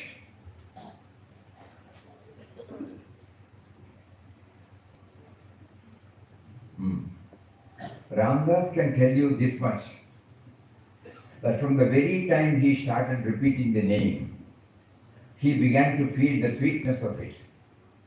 So he used to pray to God. He does not want anything else, only he wants your name. Let your name be ever on his tongue. Please sit down, please sit down, please.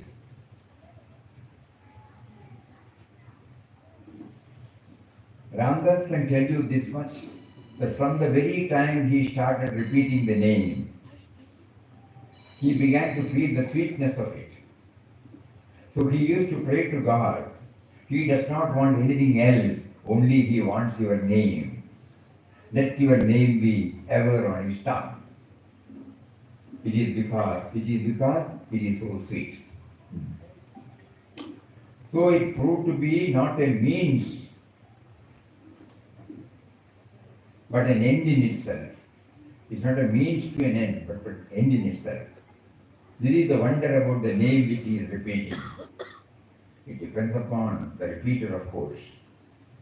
Unless we are free from the low passions of the heart, we cannot taste the sweetness of the name.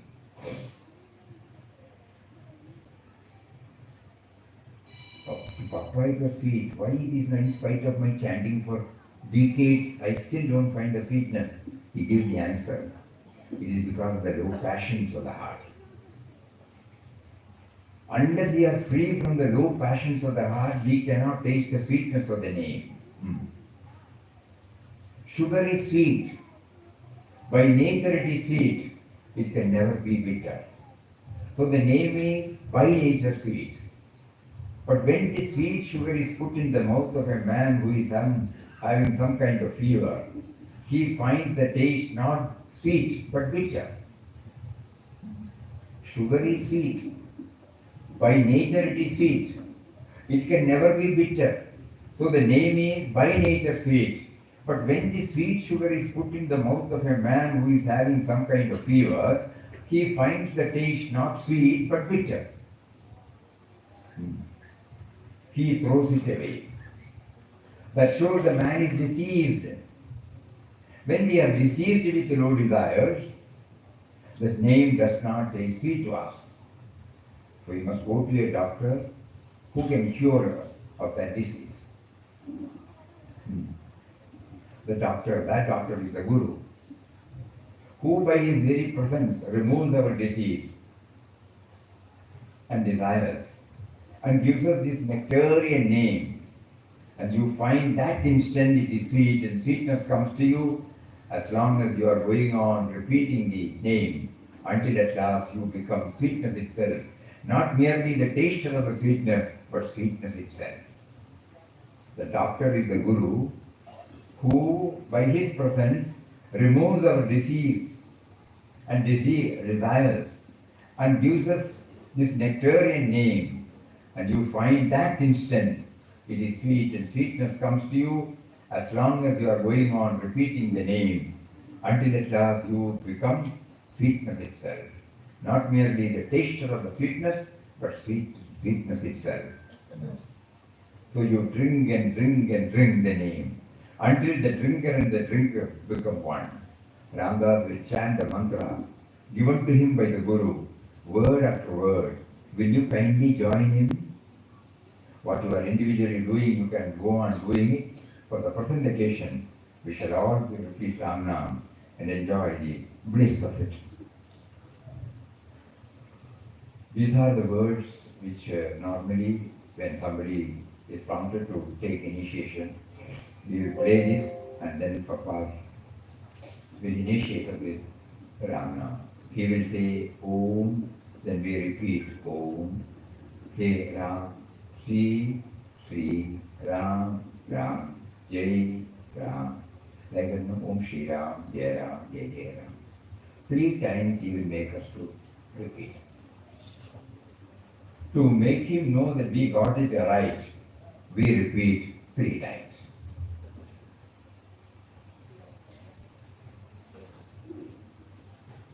And this time, many of us would have already got this initiation, but this time the initiation has got a special significance. It is on the very important auspicious Sanyas day of our Mirror Papa.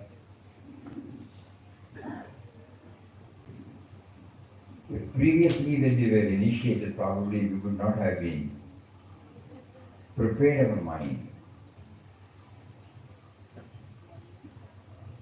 When we sow a seed on the soil, if it is not loosened, if it is not mixed with manure, if sufficient quantity of water is not there,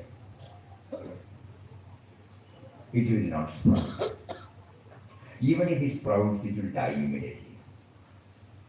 So we are now trying to make our mind cultivable, receptive. And again, Papa, now he tried through us for 2 decades, 3 decades, 4 decades, no? But still we were not able to. Today he is now asking us, prepare your mind so that the seed of Ram Nam is going to be sown. And just because we sow the seed, it will not. Even if it sprouts, it has to be nurtured. Watering should be done, manuring should be done, various cultural operations have to be conducted to ensure that it sprouts and it becomes a seedling, from seedling to a plant, and then flowering, then the fruition, then the harvest. No? those who are familiar with the agricultural field operation, they can easily understand. But all these preparations have to be made, otherwise sowing the seed alone will not produce the desired result, which we know from our own experience. So today, we are, over these years, he has made our mind not very rough. It has become loosened. He has given us the needed bhakti part, the manure part, the watering part, and now when we have sufficiently prepared the ground, now he is trying to sow the seeds of Ramnam in our mind. With that bhavana, we will receive, we will hear his words and take the holy and our powerful mantra, word after word, and then we will repeat 3 times.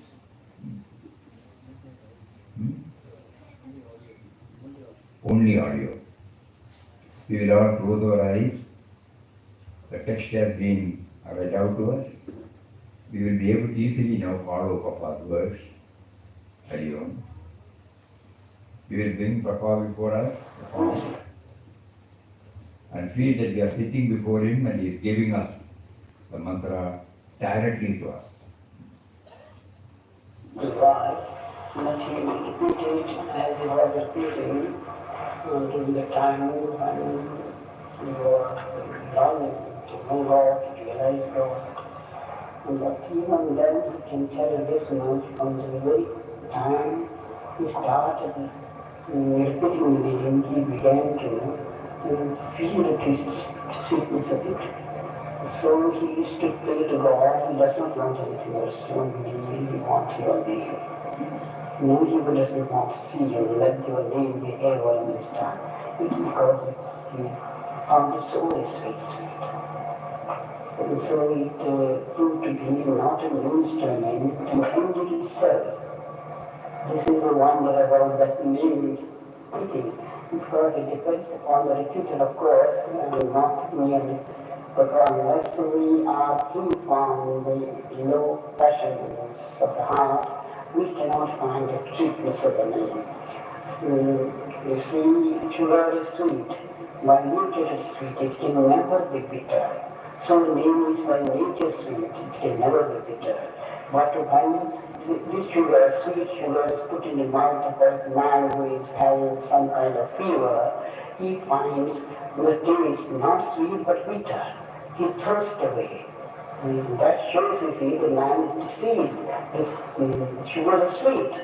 So when we are deceived with the low desire, the name does not taste sweet to us. So we must go to a doctor who can cure us about that disease. A doctor is the guru, who by his presence removes our disease and gives us this nectar name, and we find that instantly it is sweet, and the sweetness continues as long as you are going on repeating the name until at last you become sweetness itself. Not merely the taste of the sweetness, but the sweetness itself. So you drink and drink and drink the name until the drinker and the drink become one. That's the chant, the mantra given to him by the Guru, word after word. Would you kindly join him? For that you are individually doing, you can go on doing this. For the present occasion, we shall always repeat Rama and enjoy the bliss of it.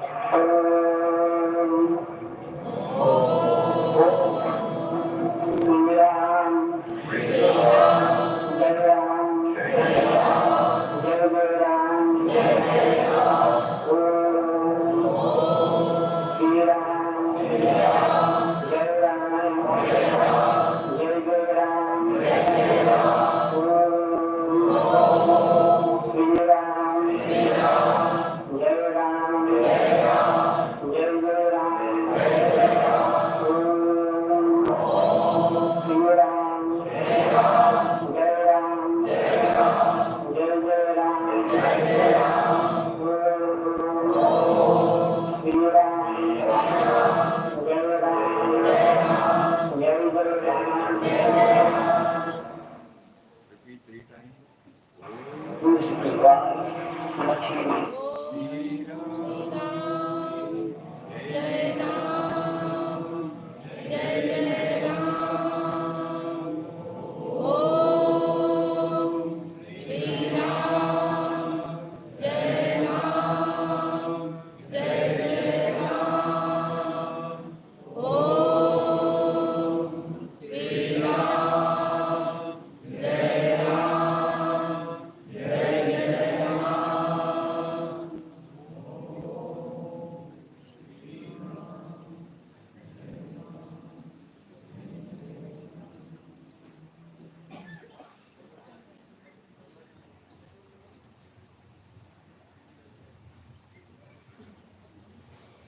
Hari Om, Om Shri Ram, Jai Ram, Jai Ram. So the commitment has been concretized today. When we have taken the mantra initiation, we are praying to him at the same time to bless us with the right mental attitude, the persevering attitude, and also the commitment to the ideal. Ideal shown by him by his very life and teachings.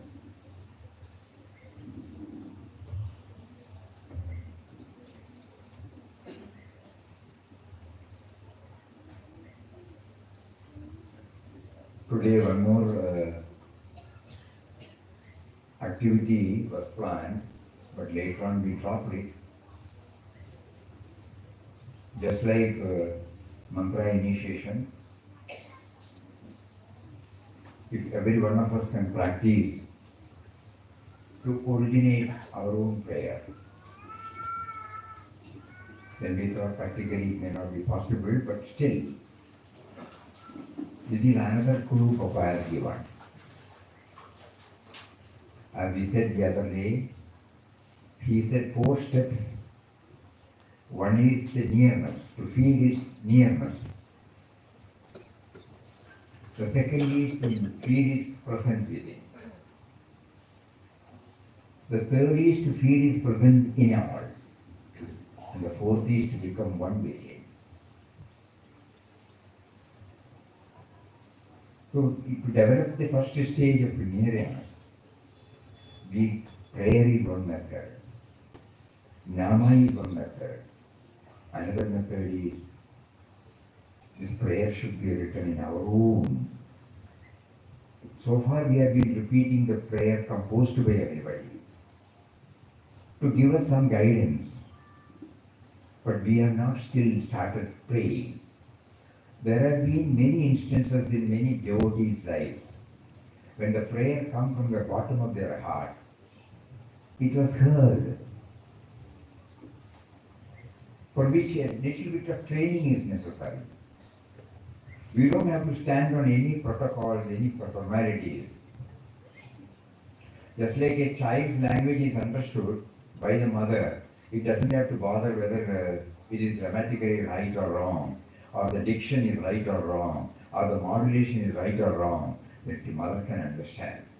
So similarly, the indwelling Lord who gave us a human birth, who has been providing everything right from the start, right from the stage of our bijam, seed, up to this moment, does he not know what is needed? But he has given us a sense of freedom by which we can pray to him. And our language will be definitely understood because he is the one who is giving us the language. So in our own language, we start. One devotee was passing through severest struggle.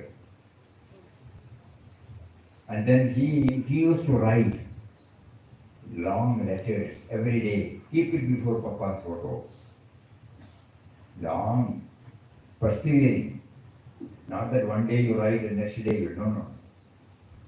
Whether the fulfillment or the non-fulfillment is there, he kept on writing.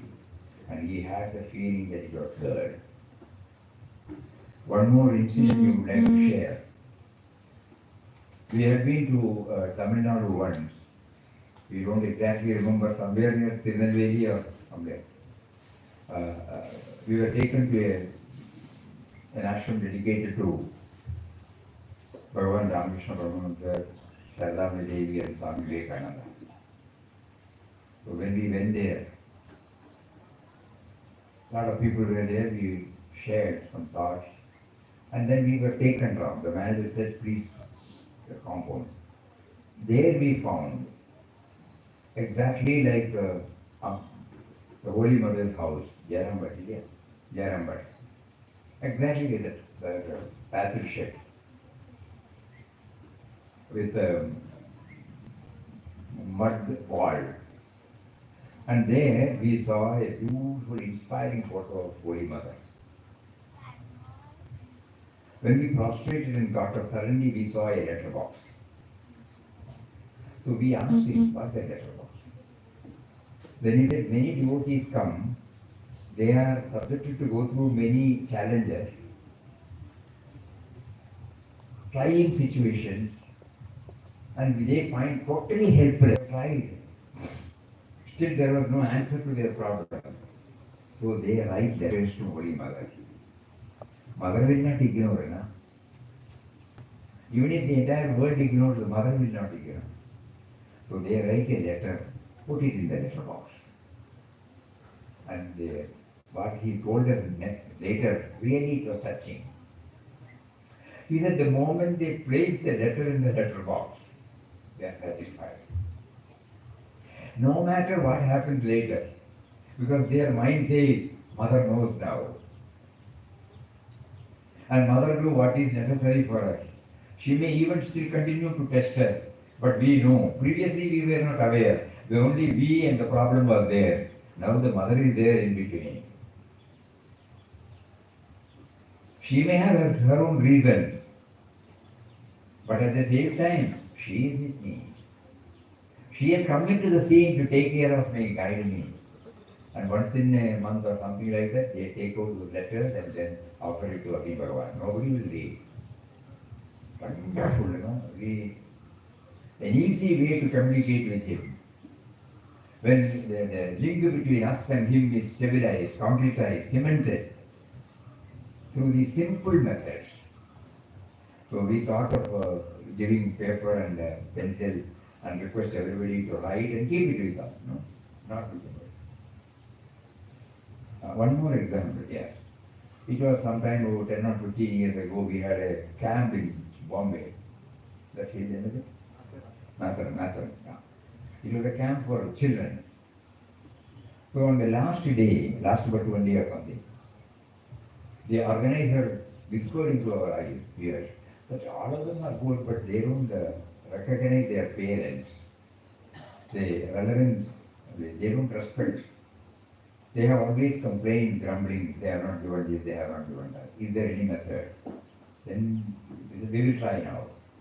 So we immediately, there were only 30 children, so we gave them a writing pad, paper and a pen.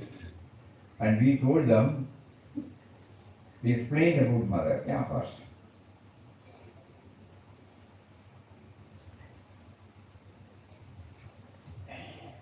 God gave us a direct experience of the suffering of our mother in her last delivery. We were in a village area, not accessible to main road, no vehicle, no telephone. You can just imagine. She developed the labor pain, and then somehow that which has to push the baby, it got ruptured, and she was screaming. So night, father tried with some homeopathy medicine.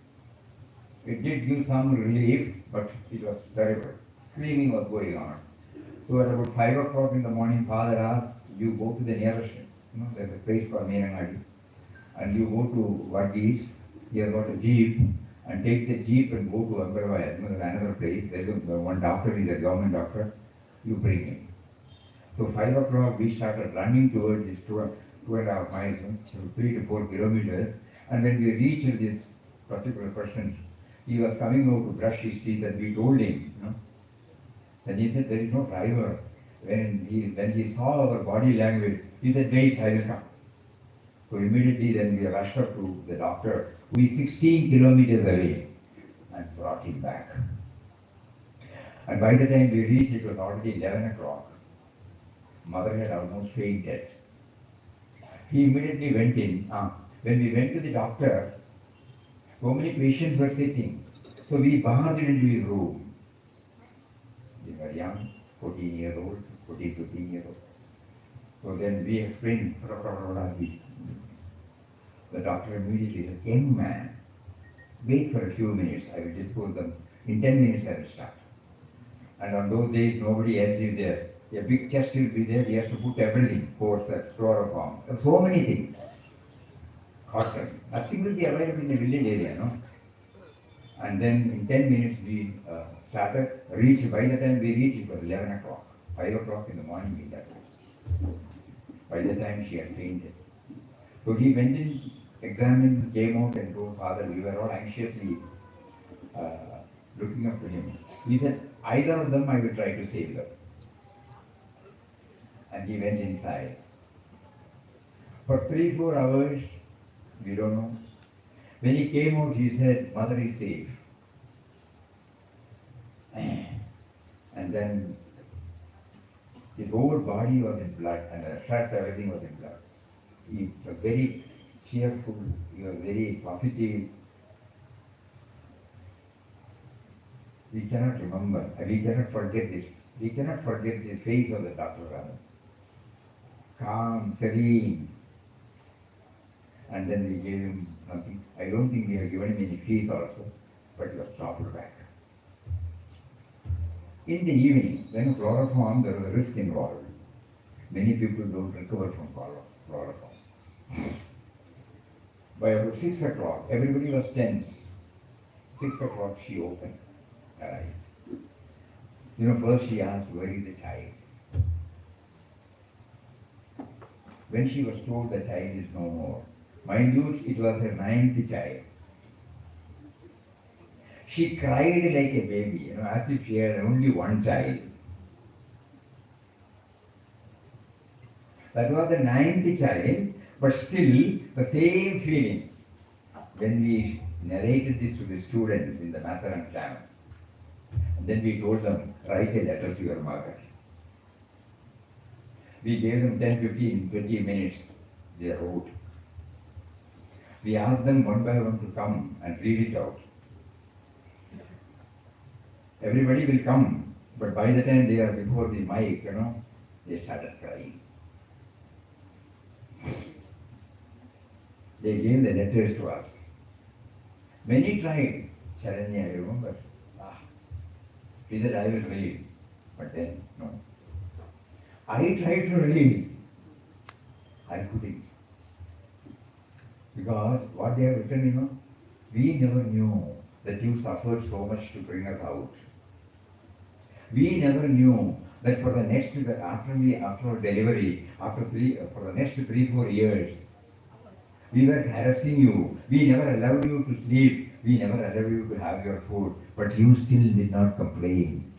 You did not curse us. We did not know that. Forgetting all that, we started complaining about you. Mommy, you should forgive. We will not hereafter do that. It was a wonderful experience. Wonderful experience.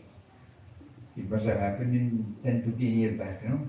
Still it is so fresh in our mind, it has touched our heart. The power of writing, you know.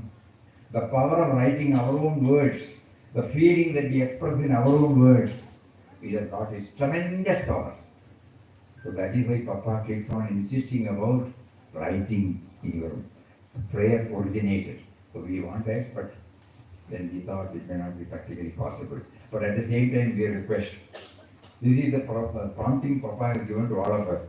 Let us all try to learn to write this prayer, self-originated prayers.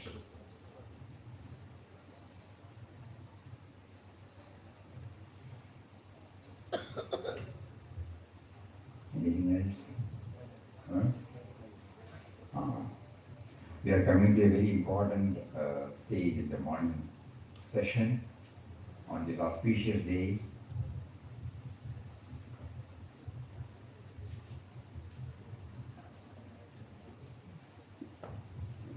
Many of us may be trying in their own way, to have a glimpse of the substratum, the glimpse of the core of our being. So first we will read it out, prepare our mind. Then we will try to go through that. Otherwise, you will be opening your eyes to see the words, and later on you will close and only hear the words. That will be the real inward journey. And these have been culled out from beloved Papa's words of wisdom, Gurudev Swami Shivanandaji's words of wisdom. We are combined together. Now we will just read it out. Please sit down.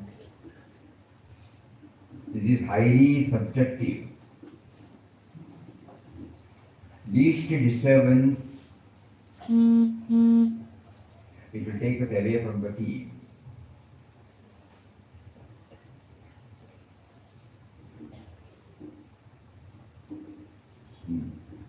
First we will read it out. Energy.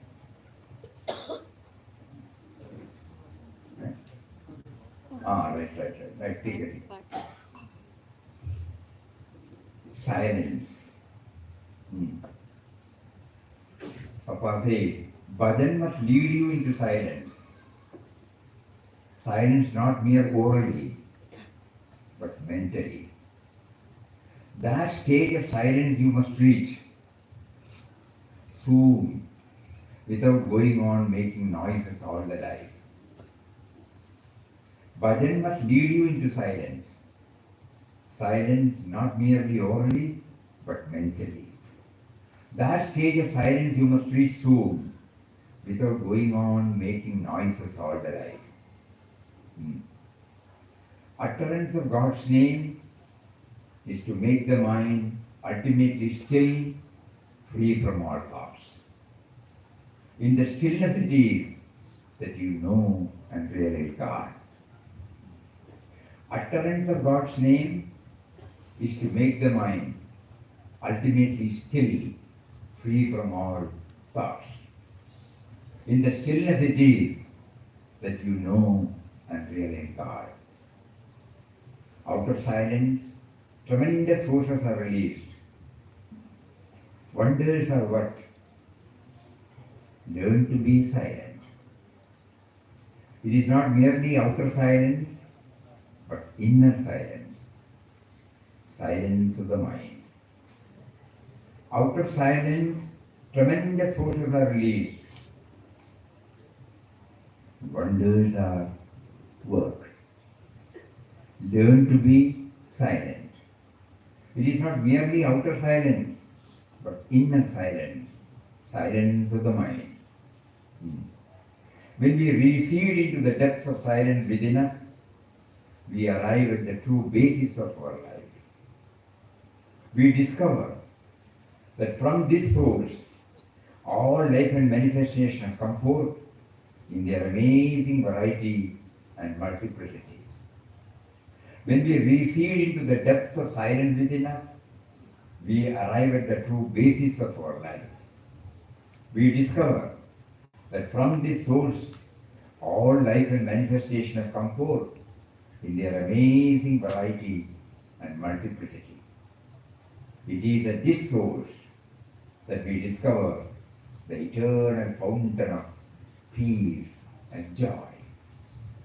It is at this source that we discover the eternal fountain of peace and joy. Until an individual gets the vision of this fundamental existence, he will be simply groping on the surface and therefore in the dark, in pursuit of vain and evanescent things, believing that these can yield him the true peace and happiness which his soul hungers for.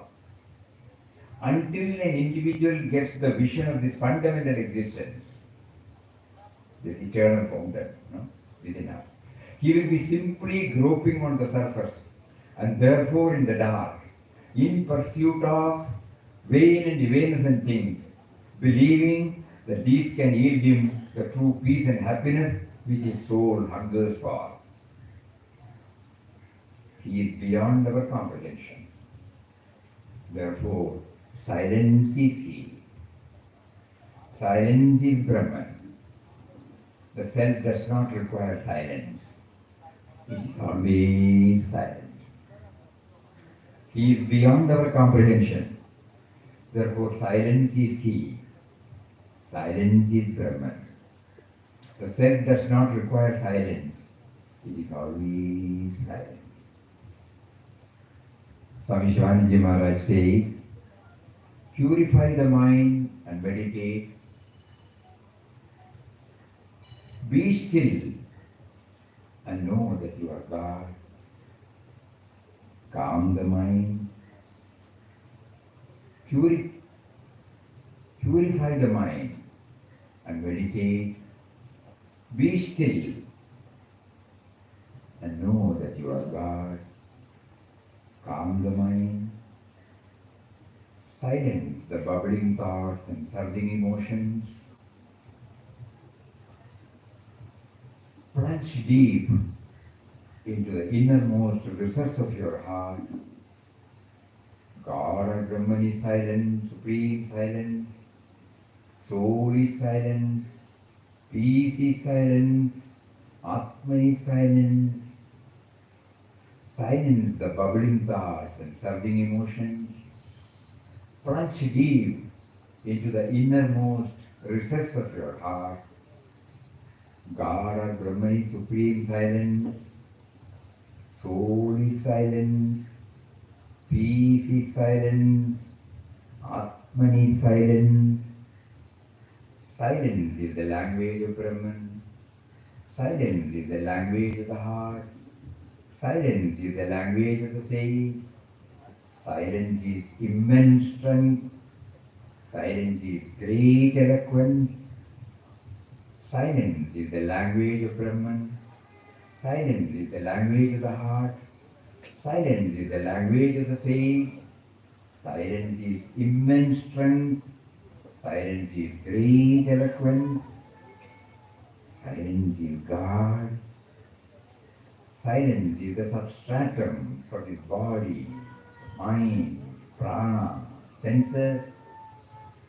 Silence is the background for the sense universe. Silence is power. Silence is a living force. Silence is the only reality. Silence is God. Silence is the substratum for this body, mind, prana, senses. Silence is the background for the sense universe. Silence is power. Silence is a living force. Silence is the only reality. The peace that passeth all understanding is silence. The goal of your life is silence. The aim of your life is silence. The purpose of your existence is silence. Behind all noises and sound is silence, the innermost soul. The peace that passeth all understanding is silence. The goal of your life is silence. The aim of your life is silence. The purpose of your existence is silence. Behind all noises and sounds is silence, the innermost soul. Silence is the real name. Silence is intuitive experience. Silence helps the intuitional self to express itself. Mysterious is this silence. To go into silence is to become God. Silence is the real name. Silence is intuitive experience. Silence helps the intuitional self to express itself. Mysterious is this silence. To go into silence is to become God.